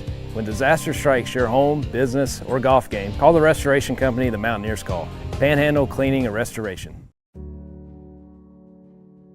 Of course, the LVA was brought into my life because I had a severe heart attack in November of 2024. And then I entered into congestive heart failure. Where he was in the course, we really had to go towards an LVAD. At that point, I was committed. At that point, I wanted to get better, and I wanted to see what this machine was going to do for me. With this therapy, he's thriving, doing well. And not only is he living, he's thriving. For over 20 years, Dan Cava Toyota World has been more than a dealership. We're family-owned, community-focused, and committed to taking care of our customers long after the sale. Our commitment doesn't stop when you drive off the lot. With factory-trained technicians and a service team you can trust, we're here to keep your vehicle running at its best for years to come. So when it's time to get your next vehicle, choose the dealership that's been serving the community for generations. Visit Dan Cava Toyota World in Fairmont. Shop the road. Leading the efforts to build a stronger West Virginia, the High Technology Foundation has a proven plan to strengthen and diversify our state's economy. The I-79 Technology Park's high-capacity infrastructure continues to attract advanced federal operations that are driving economic growth. This keeps our young, educated residents in the state and brings West Virginians home. The High Technology Foundation, building a stronger West Virginia. Learn more today at WVHTF.org. You own a boat because you love spending time on the water. Choose the outboard that allows you to make the most of it. Honda Marine's legendary reliability, ease of maintenance, and powerful performance keep you going strong. And they're all backed by the peace of mind protection of the industry's best limited warranty. Visit your Honda Marine dealer today and find out why it's more than an engine. It's your time on the water.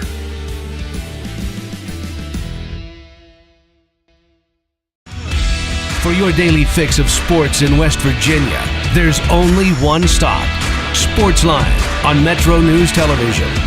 Available on mobile, Roku, Fire TV, smart TVs, and online at WVMetroNewsTV.com. Join Kyle Wiggs, Coach Hunter, and Brett Howe weeknights for Sportsline on Metro News Television.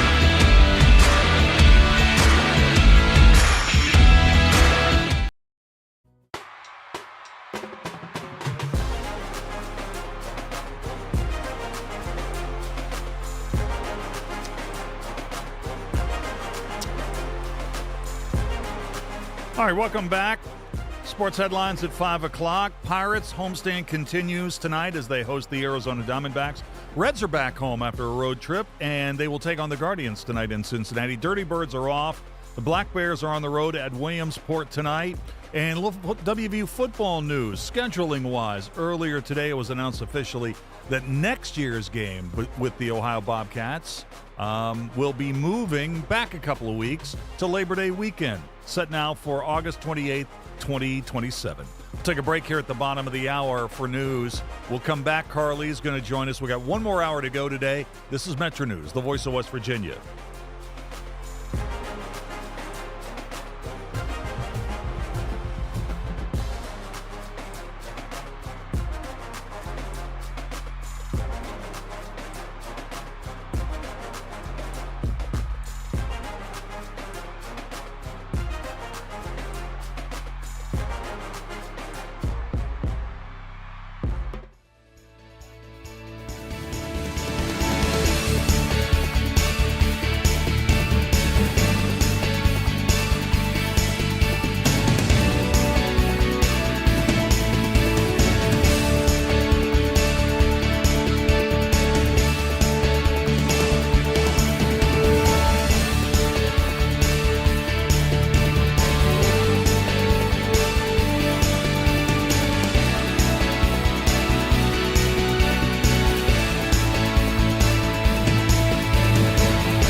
Today's Metro News television forecast is brought to you by Lou Wendell Marine Sales. We sell family fun. Meteorologist Brandon Weathers here. Tonight we have a slight to marginal risk for severe weather, mostly for damaging winds. We also could see some locally heavy rain bringing some flash flooding concerns. That marginal risk is statewide. Then Tuesday, another marginal to slight risk for severe weather. This time, the more elevated chance for some damaging winds and hail is looking south and east. Also, Charleston toward Clarksburg, Morgantown on the western edge of this line, leading to any additional heavy rain and localized flooding concerns. So generally a ½ inch to an inch in the blues. You go west and east of the greens, 1/4 to a ½ inch with some locally higher amounts possible.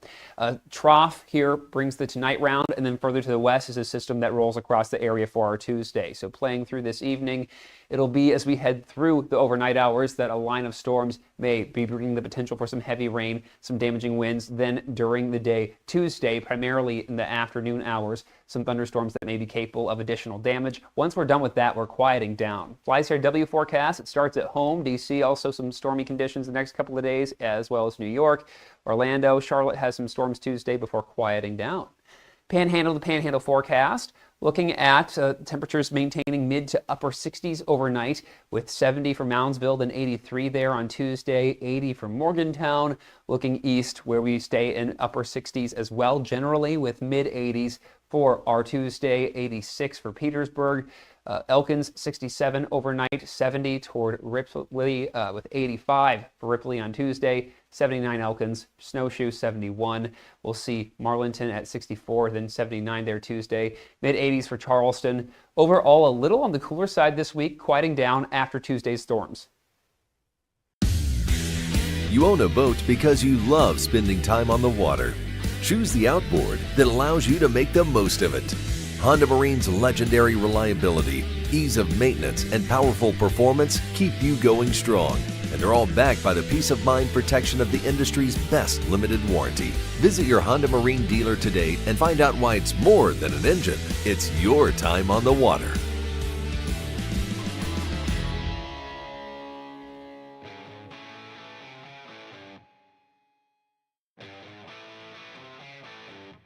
This is Metro News Hotline, presented by Salango Law. Metro News Hotline is a 3-hour audio tour, navigating the world of sports, news, entertainment, tech, and more from a Mountain State point of view. Hotline is a no politics zone. You can join the conversation. Text the show at 304-825-5304. 304-TALK-304. Here's the host for Metro News Hotline, Dave Weekley. All right, welcome back to the show. It is time to start the third and final hour of our program today, Metro News Hotline. And you know how we go on Monday. Monday's 5 o'clock hour has Carl Lee, the former NFL All-Pro defensive back of the Minnesota Vikings primarily, played with the Saints as well. And he knows his way around West Virginia sports. High school football star at South Charleston, played at Marshall. West Virginia State head coach, went back to the Black Eagles. You're a busy guy. I'm almost worn out reading your bio, Carl. Good to see you. Good to see you. All right. Coop, look at Carl. He looks like he just came right off the golf course. Got the plaid shorts and the nice shoe. When was the last time you played golf, Carl? I have not played. You don't even know. No, I don't even know. No. It's been that long. God. And I made a vow to myself that I was going to play this summer. Well, you still have time. I still have time, but I don't know if I'm going to make it. I don't know, man. I tell you what, this morning the temperatures were in the 70s, and I think it's about 84. We're not going to be in the 90s this week.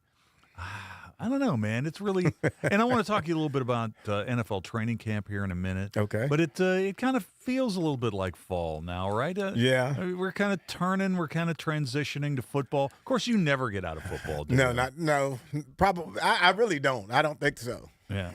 Coop, you should have heard Carl when he saw Baker Mayfield's name come up on the screen. Oh, what did Baker do? Well, Baker wants. Well, what does every NFL player want? He wants more money. Oh, of course. And Carl, Carl, you're such a hater. I am. You are, man. You're such a hater. And I'm a little proud of it too. That's right. That's right. It's kind of your brand. So what do you got against Baker Mayfield?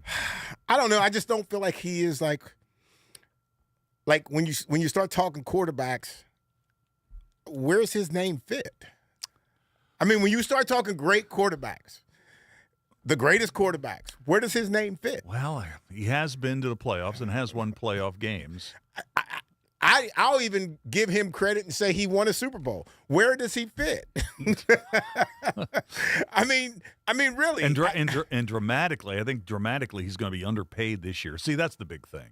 I mean, he's going to have to struggle along. Remember, he got a 3-year, $100 million deal with the Bucs, and this is the last season of that. So the big question is, do you sign him to a contract extension, or does Baker kind of roll the dice, play, and depend on himself to maybe play this year out and be a free agent?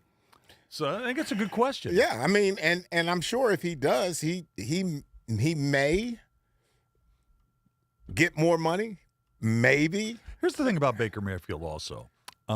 He's the kind of guy that you can basically tell from the way he plays that he hates losing. Okay.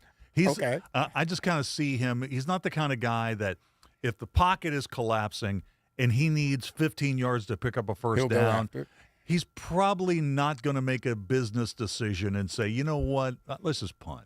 Right. Let's just punt the ball. He's going to try to get – he's not worrying about the dudes on the other side of the line of scrimmage who have really bad intentions. He's going to try to get you that first down instead of weighing like, if I get hurt, how's this going to hurt my future value? Which is the way you can almost see some dudes when they're playing the game kind of calculate that in the moment. Yes, but if you go back in the old days, those quarterbacks, you look at a guy like Tommy Kramer, right? He's running and, there's no fear of injury. You're just running and trying to get the first down or trying to get to a touchdown or in the field goal range, anything like that. To me, I think it's the old, as I get older, and some of the newer players and the greatness that people say they are. I think it's a bother to me a little bit, and especially when it's at the quarterback. All right, because this just in, Carl, there's just so much more money involved now. Yes. I mean, literally, Baker Mayfield's in the situation where if he decides to bet on himself, or even if he doesn't, and he decides he wants to sign a contract extension with the Bucs, it's going to be a number that's got 9 figures. Yes. Okay. And that's a lot. That's okay? a whole lot. Even my Harrison County math, I can figure that out. I wanted to talk a little bit about NFL camps. Now, when you played with the Vikings, did you guys go to the same camp every single year, or did that ever change? Yeah, we would go to Mankato State, and that's in the state of Minnesota. Yes, and we went there. Gosh, probably my first 5-6 years, I think. And then I think we went. I can't even remember where else. I think we went somewhere else one other time, but for the most part, it was Mankato State. So I'm guessing you played for Bud Grant, you played for Les Steckel. I'm guessing there were probably not a lot of creature comforts at camp. No. Okay. No. But it wasn't that long ago when you would see pictures of guys getting ready to go to camp. You'd see them pull their car up, they get out of the car, and a guy will be carrying like a big fan. Yes. That kind of thing, right? Yes, you had to bring a fan right to Mankato. Yeah, but that's not the way it goes today. I don't think it is that way now. Yeah. If you did not have a fan, you're going to die. You have no way to sleep. There's no way you're going to sleep because it was just too hot, and we were in the dorms, and so the dorms did not have, or they didn't turn them on, but there was no air conditioning, so you had to have a fan. Okay, so when you were in camp with the Vikings, did you have a roommate at camp? Yes. Okay. Yes. Because sometimes coaches like to manipulate that situation. Like they want a guy, maybe you want the quarterback to room with maybe a new wide receiver or whatever. Mm-hmm. And then sometimes they would try to put offensive players with defensive players in camp. so that those kind of guys would talk to each other, because sometimes once the season begins, you're not really interacting with offensive guys very often. For the most part, I think I roomed with mostly DBs. And the interesting thing about when you actually room and it's just two people, when they come around to doing the cutting, they do that at lunch. They do that in between lunch and practice. So you're in the room sleeping, getting your nap in before the next practice, and when they hit the door, I'm thinking, gosh, I hope it's Dave. I hope it's Dave. I mean, it creates this thing, like when there's a coach outside that door. I'm hoping that they're coming for you. So it wasn't a situation where, like, you would come back from lunch, is like, where's Bubba? Well, Bubba's not here anymore. No, he's not here. He's gone. But now, would you be in a situation where you would be at camp with the Vikings at Mankato, and both of the guys, your roommate, for the what would be like 3-week period, something like that? 4 weeks. 4 weeks. Okay. You guys would be fighting for the same roster spot? Was that happening? At some point you could. Let me try to think if I was ever in a situation where it was me and. I think I only had 1 year. I think it was maybe my first year that I ended up being with, because usually you're going to be with a rookie, and when that rookie gets cut, then you might end up going to another room even for the map, because you're not going to get a single room. Nobody's going to get a single room unless it's like really late in camp. So. Oh, I see. Yeah. Okay. Because I'm not going to be in a room by myself, and the major and Joey. Well, Joey was a rookie too with me, but Joey Browner. Yes. And a veteran has got a roommate. That's never going to happen. Not with Bud. All right. So say for example, Coop and I are roommates at the Vikings camp. Yeah. Okay. And we roll for a couple of weeks, and then suddenly Coop gets cut. I don't know what happened. Coop gets cut, and I come back from lunch, and now suddenly all of Coop's stuff is gone, and now I've got the room to myself. Am I like good to go for the next couple of weeks, or is like another dude going to roll in? Maybe, but you also may get a roommate. I don't want another roommate. I've already spent like 2 weeks with Coop. In camp, you have no say whatsoever in camp. It is it's one of those situations. You eat whatever they cook, right? And practice is what it is. Meetings are what it is, and that 35, 45 minutes at the end of the day, you get to go. The place was called the Albatross. Right. You could go to the Albatross and have your drink or whatever for that little bit of time, and then back into the room before curfew. Literally, I could talk to you about this all day long. So, do you think that those types of environments where things are a little bit tougher made for better players? I do, because you had to you were in the what Bud Grant created was this reality of it's me and you. One of us has got to make it. So we've got to go out and work. He wasn't going to put you over there and me over there and make that decision. He was going to put us in a situation where we were together some kind of way in every situation and compete and even become friends in that competition. And so it's like one of those kind of situations, well, you know what? I got cut. I know Dave was actually better. I may not want to say that, but in some idea, I could see it. Did you always get along with your roommates? Yes. And I'll say one person I wasn't really just one guy that just wasn't my flavor. I just couldn't. Was it because you spent too much time in the bathroom? I just think that he just thought he was a little too much. What happened to that person? He finally got cut. He finally got cut. Yes. So was he with the club more than one season, or it was like 1 year? It was. I only had one. I think I had 1 year with him, but I think he had 3 years while I was there. That's funny. That's really funny because, you room with a person for a while and then you think, wow, this guy's turned out to be my friend. And then maybe he's not that great a player. And then on the flip side, it's like, man, this dude is a total jerk. Look what he did to the bathroom. But when Sunday comes around, he could really ball out. I mean, it is truly like being in a dorm and you're with somebody. You may want to like them, but they may have all these different things that they do or don't do that you like, come on, Dave, can you fix that? Oh, man. I got – the other thing I did want to say also, I tell you what, I'll wait till 5:33 to do this.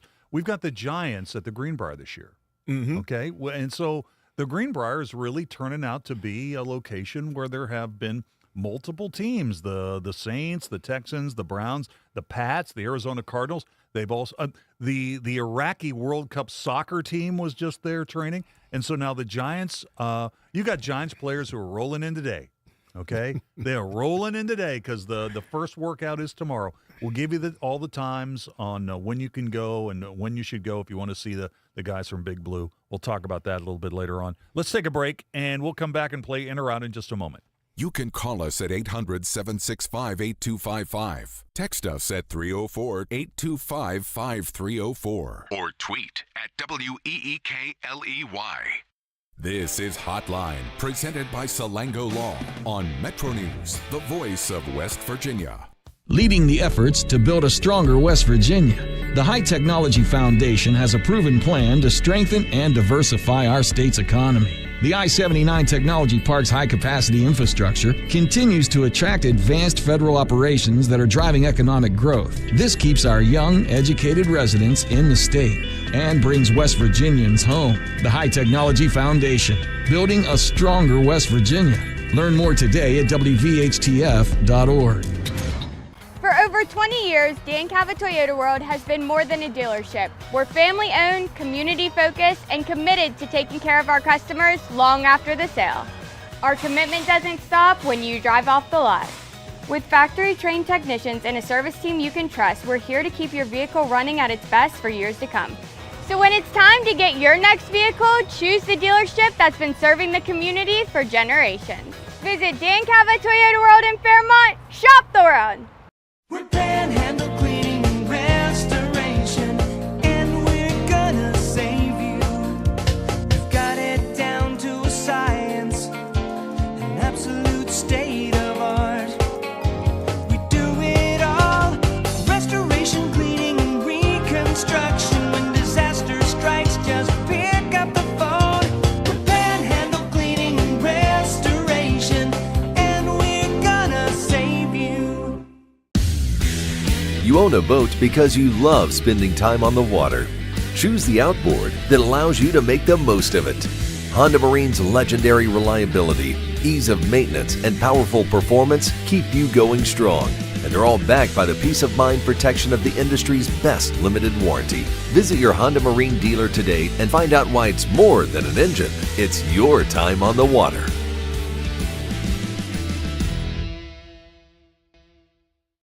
1914, the same year the first commercial flight soared and the Panama Canal opened, Greer Industries was born. Herbert and Agnes Greer began in Morgantown, West Virginia, striking the first pick into the limestone formation that would become the backbone of one of the state's great industrial legacies. From the roads we drive on, the buildings we build, and the communities we serve, Greer Industries has been delivering quality for decades. At Greer Industries, we've been improving lives for more than a century. Of course, the LVA was brought into my life because I had a severe heart attack in November of 2024. And then I entered into congestive heart failure. Where he was in the course, we really had to go towards an LVAD. At that point, I was committed. At that point, I wanted to get better, and I wanted to see what this machine was going to do for me. With this therapy, he's thriving, doing well. And not only is he living, he's thriving. If it matters in West Virginia, it's being talked about here. I always said I was going to move to a mountain in Tucker County, but probably going to put a data center on it, so I got to find a new plan. Join Dave Wilson and TJ Meadows for Talk Line on Metro News Television. Sports Line on Metro News Television. I was sitting with a guy last night, and he said, all right, I'm going to go put $1,000 on it. Well, down the stretch of that ball game, he's looking at us like, are you kidding me? Sure enough, the Mountaineers came back. I saw him today. He said, yep, I'm putting another grand on them tomorrow.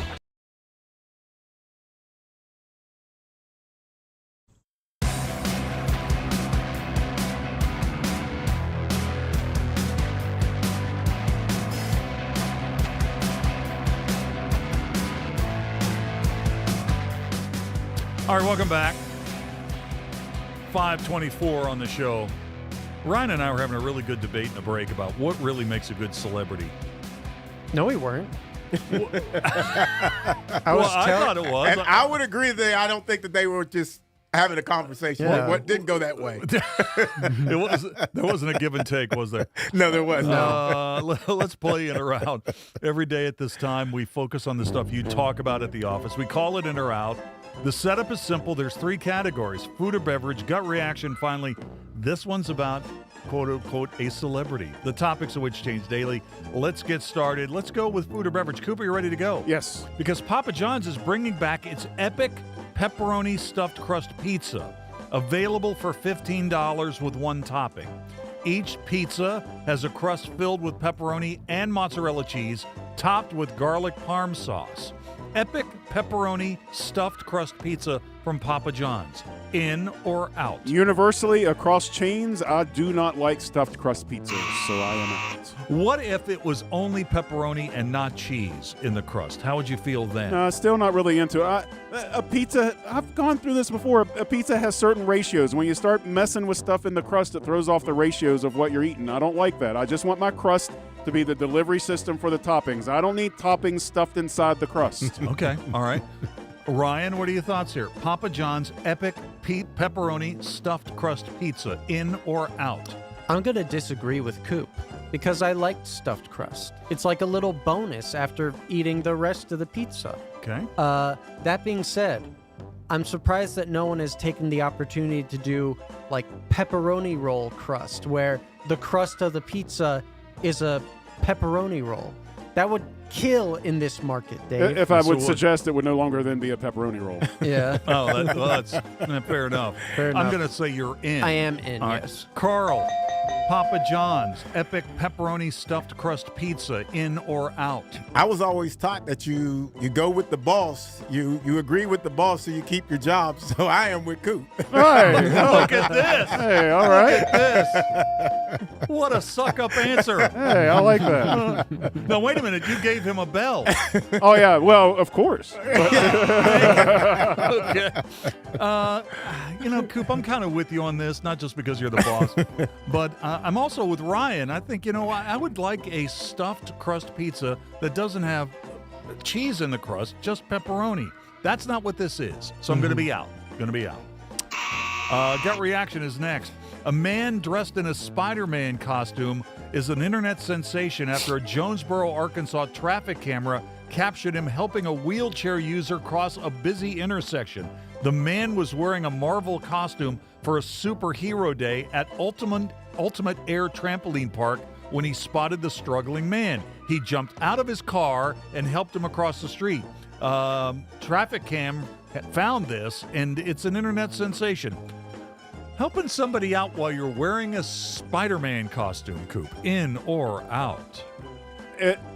Being altruistic or doing something for someone is always good. However, I do want to caution, I lived in Jackson, Michigan for a while, and there was a superhero in Jackson by the name of Captain Jackson. Had a custom-made costume, would go around helping people across the street, things along those lines, would make public appearances. Got beat into retirement by some hooligans at one point in his career. Terrible. So be careful as you're trying to be a superhero out there, for real. But anyway, I'll be in on this particular Spider-Man. Ryan, what are your thoughts on this? Helping somebody out while wearing a Spider-Man outfit, in or out?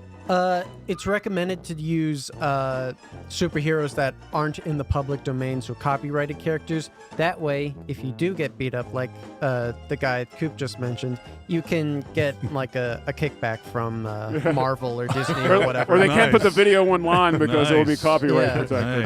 But I'll be in. Gonna be in. Carl, helping somebody out while wearing a Spider-Man costume, in or out? Not sure I'd be in a costume, but I got to be in. Anybody's helping anybody else. That's good.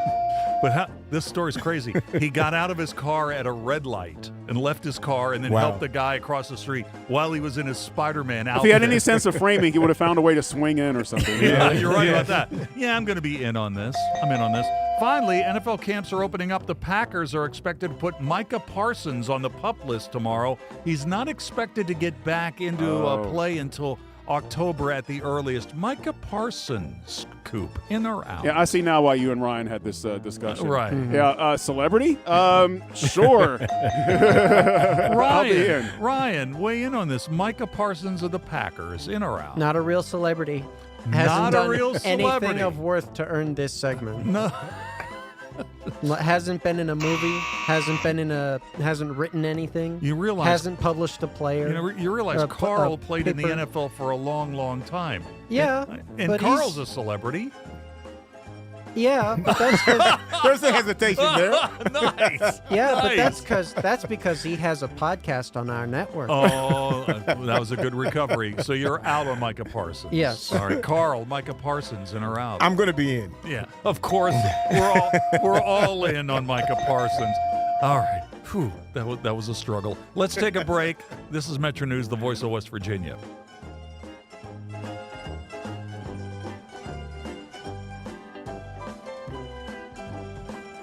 This is Hotline, presented by Salango Law on Metro News, the voice of West Virginia.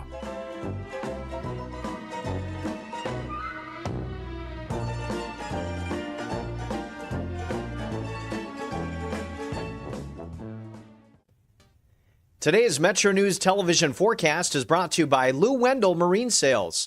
We sell family fun. Meteorologist Brandon Weathers here. Tonight we have a slight to marginal risk for severe weather, mostly for damaging winds. We also could see some locally heavy rain bring some flash flooding concerns. That marginal risk is statewide. Then Tuesday, another marginal to slight risk for severe weather. This time, the more elevated chance for some damaging winds and hail is looking south and east. Also, Charleston toward Clarksburg, Morgantown on the western edge of this line, leading to any additional heavy rain and localized flooding concerns. So generally a ½ inch to 1 inch in the blues. You go west and east of the greens, 1/4 to 1/2 inch with some locally higher amounts possible. Trough here brings the tonight round, and then further to the west is a system that rolls across the area for our Tuesday. So playing through this evening, it'll be as we head through the overnight hours that a line of storms may be bringing the potential for some heavy rain, some damaging winds. Then during the day, Tuesday, primarily in the afternoon hours, some thunderstorms that may be capable of additional damage. Once we're done with that, we're quieting down. FlyCRW forecast, it starts at home. DC, also some stormy conditions the next couple of days, as well as New York. Orlando, Charlotte has some storms Tuesday before quieting down. Panhandle to Panhandle forecast, looking at temperatures maintaining mid to upper 60s overnight, with 70 for Moundsville, then 83 there on Tuesday, 80 for Morgantown. Looking east, where we stay in upper 60s as well, generally with mid 80s for our Tuesday, 86 for Petersburg. Elkins, 67 overnight, 70 toward Ripley, with 85 for Ripley on Tuesday, 79 Elkins, Snowshoe 71. We'll see Marlinton at 64, then 79 there Tuesday, mid-80s for Charleston. Overall, a little on the cooler side this week, quieting down after Tuesday's storms. You own a boat because you love spending time on the water. Choose the outboard that allows you to make the most of it. Honda Marine's legendary reliability, ease of maintenance, and powerful performance keep you going strong. And they're all backed by the peace of mind protection of the industry's best limited warranty. Visit your Honda Marine dealer today and find out why it's more than an engine. It's your time on the water.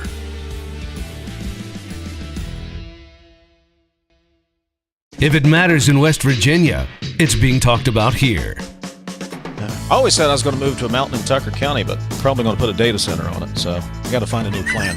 Oh, you did not. Oh, I did. Told you I was a little grumpy today. Oh, man, you got some zingers today, Dave. I love it. Join Dave Wilson and TJ Meadows Monday through Friday for Talkline. Available on mobile, Roku, Fire TV, smart TVs, and online at WVMetroNewsTV.com. For your daily fix of sports in West Virginia, there's only one stop. Sportsline on Metro News Television. Available on mobile, Roku, Fire TV, smart TVs, and online at WVMetroNewsTV.com. Join Kyle Wiggs, Coach Hunter, and Brett Howe weeknights for Sportsline on Metro News Television.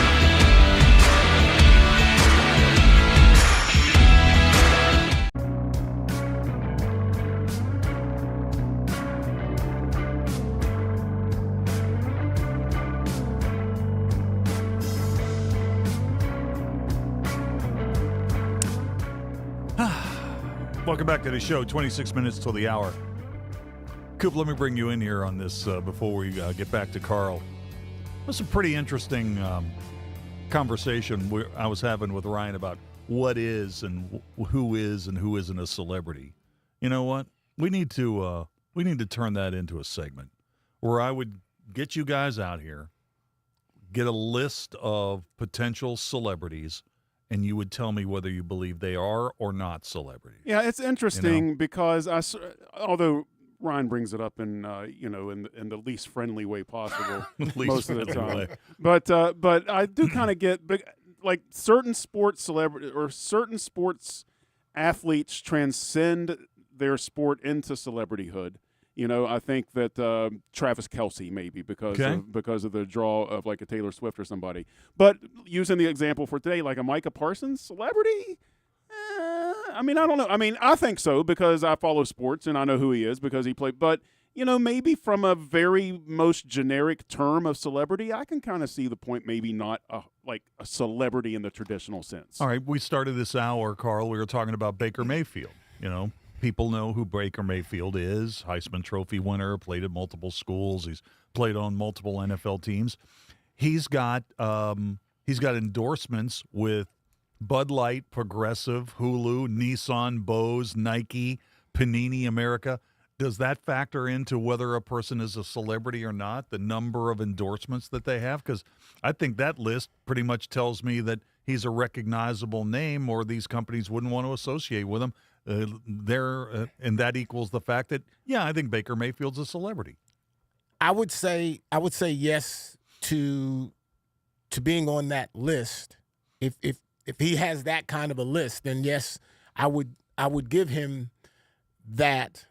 But on the field, necessarily, when players look at different guys, you may have all of that, but players may not still. Not speaking necessarily of him, but may not have you in a place where we think that you are that great. Yeah. How about this? You take Micah Parsons and Baker Mayfield, and you have them both walk down Main Street. I think people are going to recognize Baker Mayfield. They may not recognize Micah Parsons. That could be true. Because football is kind of a game where dudes wear helmets. Yeah. Okay. You know names more than you know anything else. And if you look at these ad campaigns that Baker Mayfield has been a part of, we know what he looks like without a helmet. If I could interject just one thing about Baker here, I have to give him credit to some degree because a lot of guys have been in that Browns situation where they were the quarterback of the Browns and got spit out the other end of it, and that's the last you hear of them for the most part. Yeah. You know, a young guy that goes in there and that's their first rodeo, you know. He actually came out of it as like the modern day Vinny Testaverde or something, you know. I mean, he's a pretty good quarterback. It throws for some yards. Yeah, he throws interceptions and stuff too or whatever, you know, but he came through the other side of that thing and he's a good NFL quarterback, you know. I mean, if in the middle of his Browns tenure, I don't know if I could have said that for 8 or 10 years into his career. How many years is he in? Maybe 6 or 8 years. Yeah. You know what? He's been around longer than you think. You know. Okay. Here's the thing. Remember when he got drafted by the Browns, and he was. I don't really think he was seen as the hero in the Hard Knocks on HBO. Remember that rookie year? The big thing about his RV and all that kind of stuff. Now, Coop, you're West Virginia's best-known Seattle Seahawks fan. Are you a little nervous about the fact that the Seahawks are the subject of Hard Knocks that begins, I guess, maybe this week? Yeah, I mean, I guess it had to come up sooner or later, right? Yeah. I haven't really followed. I've honestly not been a huge watcher of the show, so I'm not that familiar with it.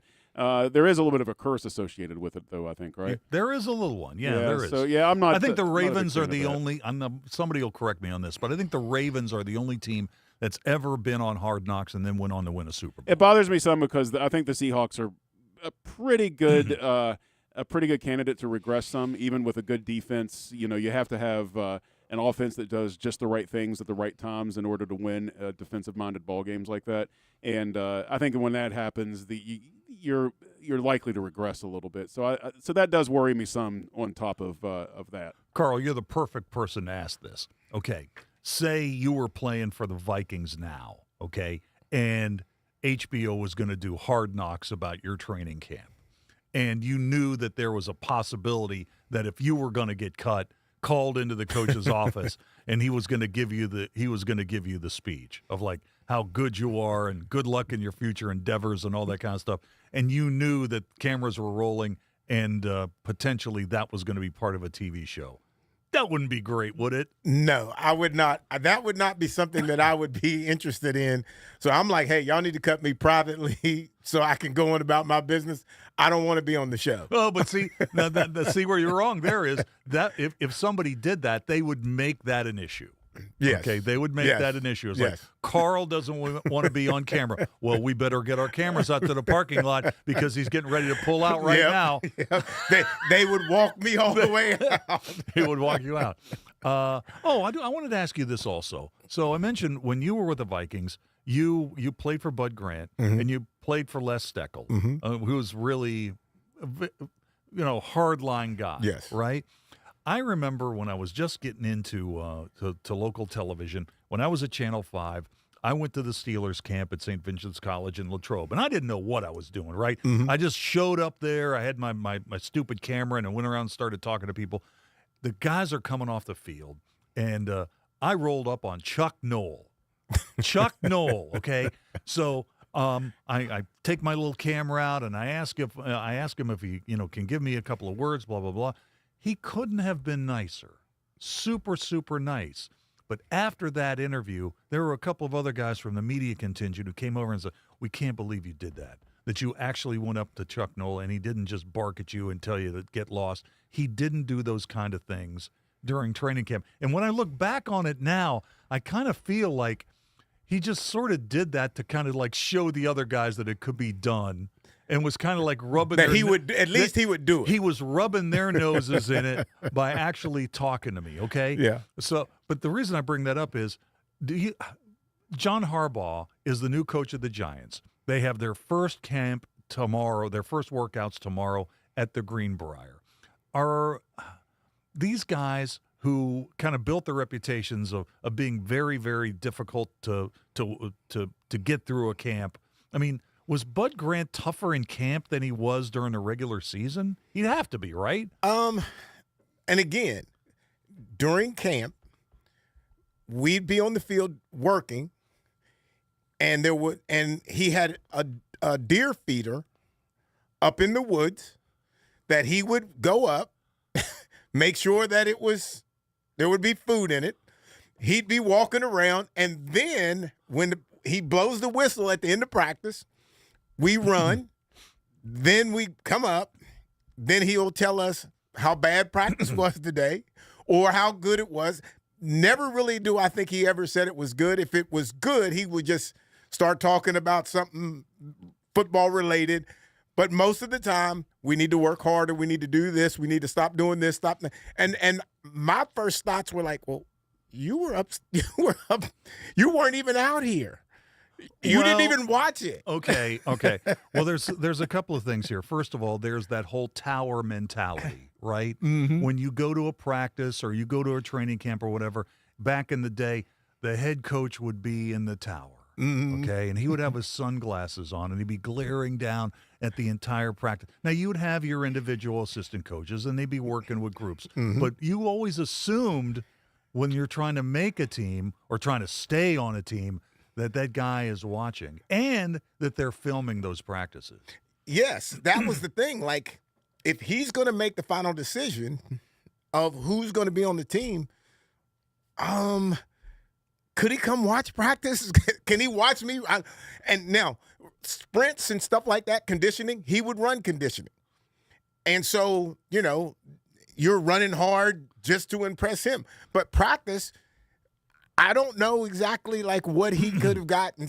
I don't know where he could say, well, Carly really showed he had a really good practice today. I don't know where he could have ever said that. So John Harbaugh is the new coach of the Giants. He'll be out there on the field tomorrow at the Greenbrier.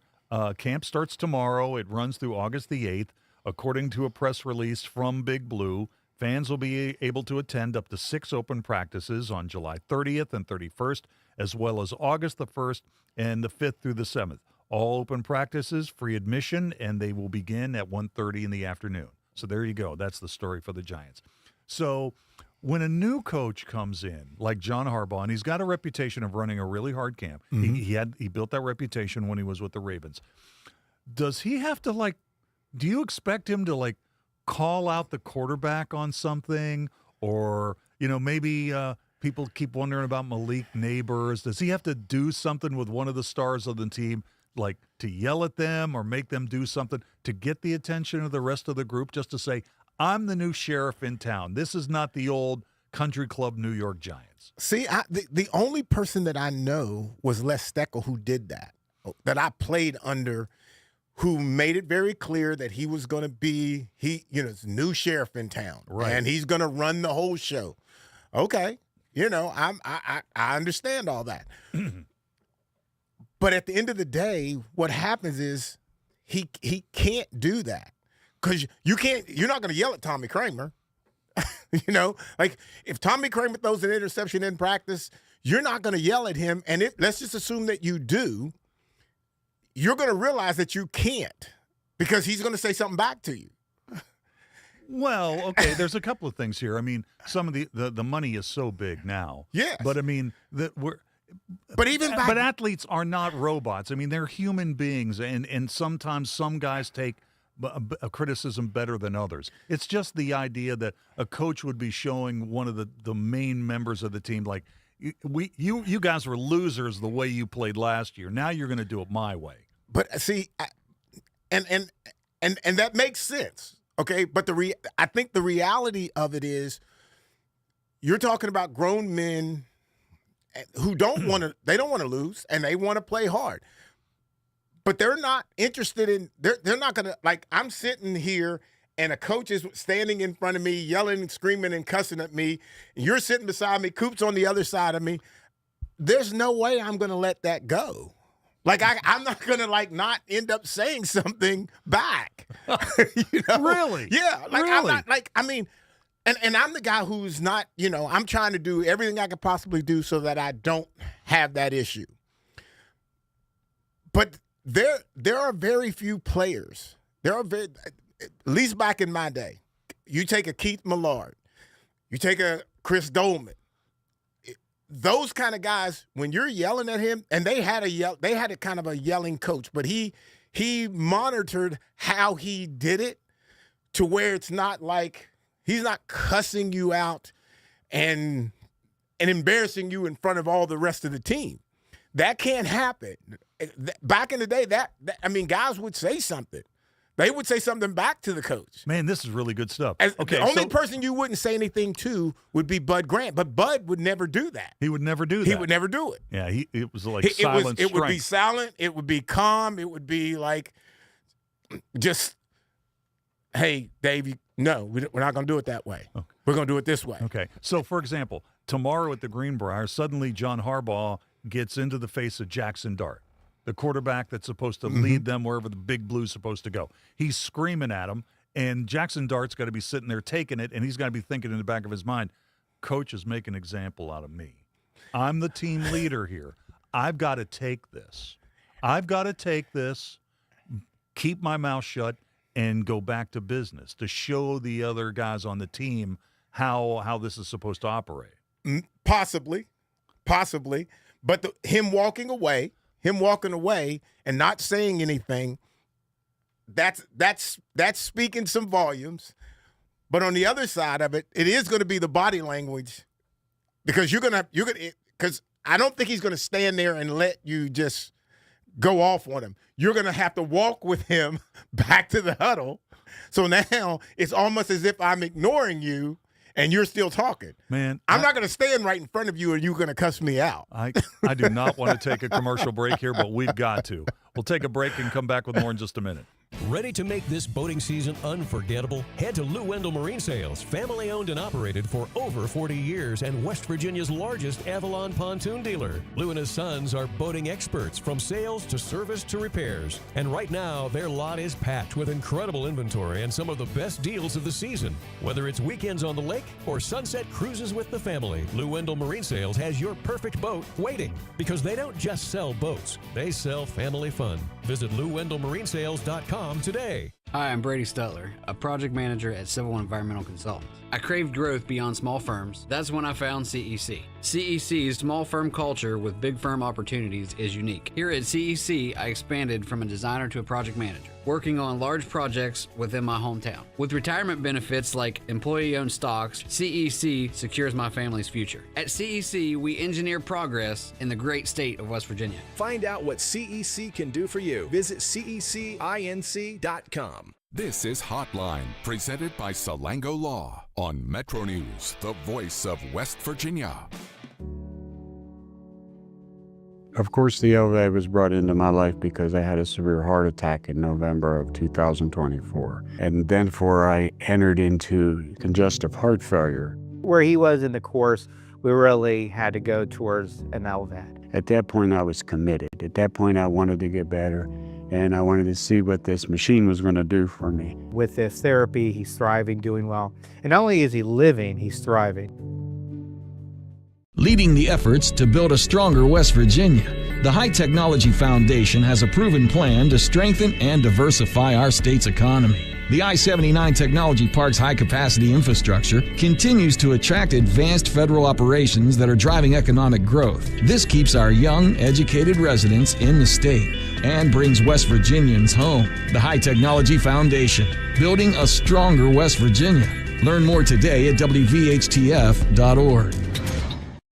1914, the same year the first commercial flight soared and the Panama Canal opened, Greer Industries was born. Herbert and Agnes Greer began in Morgantown, West Virginia, striking the first pick into the limestone formation that would become the backbone of one of the state's great industrial legacies. From the roads we drive on, the buildings we build, and the communities we serve, Greer Industries has been delivering quality for decades. At Greer Industries, we've been improving lives for more than a century. Stay ahead of West Virginia weather with Metro News Television. Now bringing you a new way to stay informed across the Mountain State. Get updates daily at 9, noon, and 4. From headlines and precipitation to severe weather threats and highs and lows. See conditions from panhandle to panhandle and check travel with the Fly CRW forecast. Our meteorologists are on your screens and on Talkline, Midday, Hotline, and Sportsline, keeping you up to date. Metro News Television weather. Accurate, local, and always on.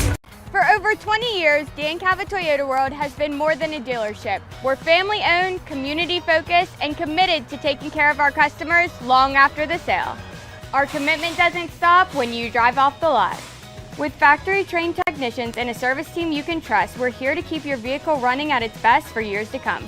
So when it's time to get your next vehicle, choose the dealership that's been serving the community for generations. Visit Dan Cava Toyota World in Fairmont. Shop the world! We're Panhandle Cleaning and Restoration, and we're gonna save you. We've got it down to a science, an absolute state of art. We do it all, restoration, cleaning, and reconstruction. When disaster strikes, just pick up the phone. We're Panhandle Cleaning and Restoration, and we're gonna save you. You own a boat because you love spending time on the water. Choose the outboard that allows you to make the most of it. Honda Marine's legendary reliability, ease of maintenance, and powerful performance keep you going strong. And they're all backed by the peace of mind protection of the industry's best limited warranty. Visit your Honda Marine dealer today and find out why it's more than an engine. It's your time on the water.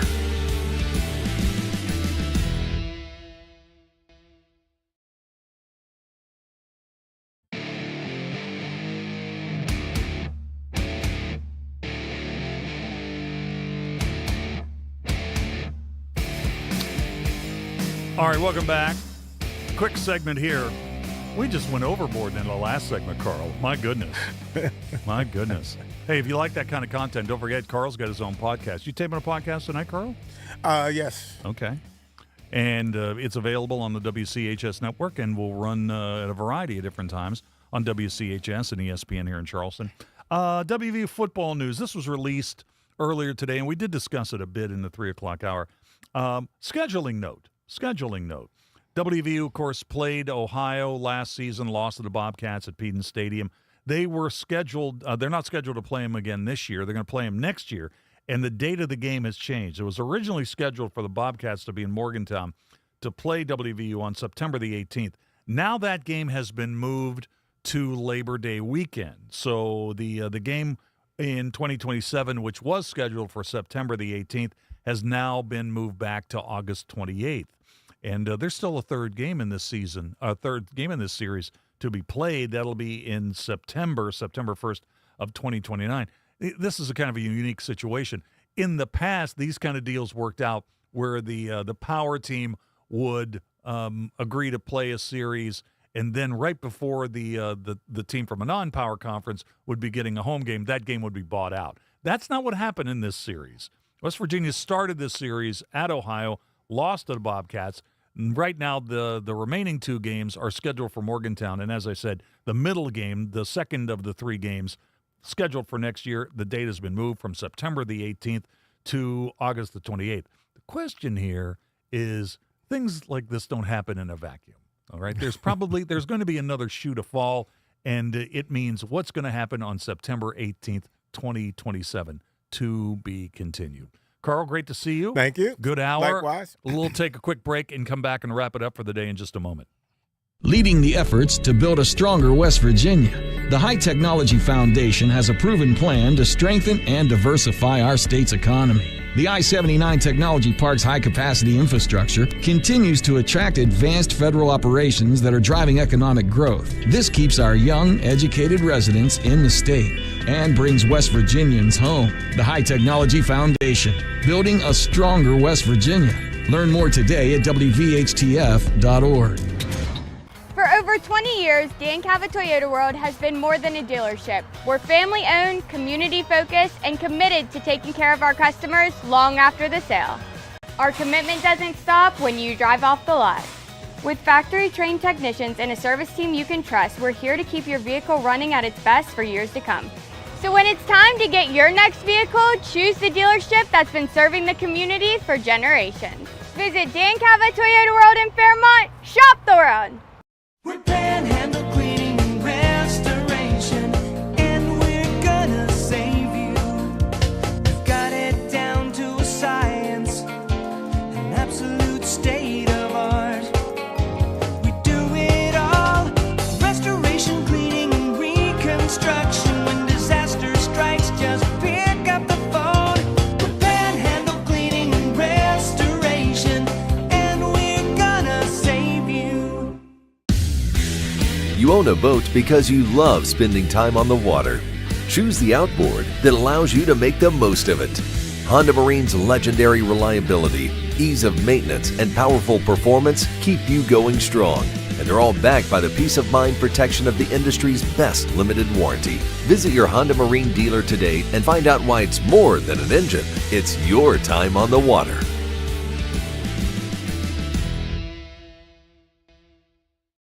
1914, the same year the first commercial flight soared and the Panama Canal opened, Greer Industries was born. Herbert and Agnes Greer began in Morgantown, West Virginia, striking the first pick into the limestone formation that would become the backbone of one of the state's great industrial legacies. From the roads we drive on, the buildings we build, and the communities we serve, Greer Industries has been delivering quality for decades. At Greer Industries, we've been improving lives for more than a century.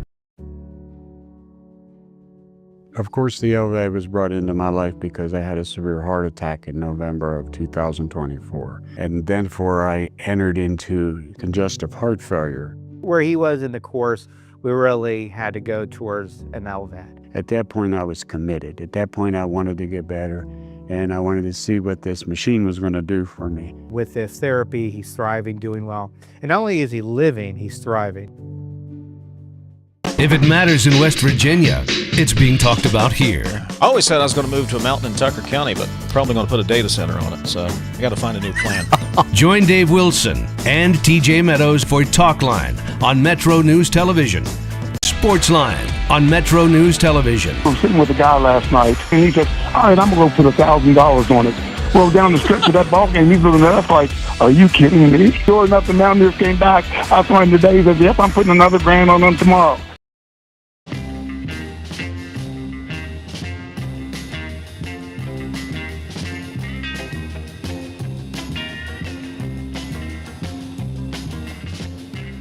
All right, folks, that's going to do it for the show today. We thank you so much for listening. Sending your answers to our question of the day and more. Stay tuned for the news at the top of the hour. Sportsline is on the other side. My name's Dave Weekley. I will talk to you tomorrow, beginning at 3:06, right here on Metro News, the voice of West Virginia.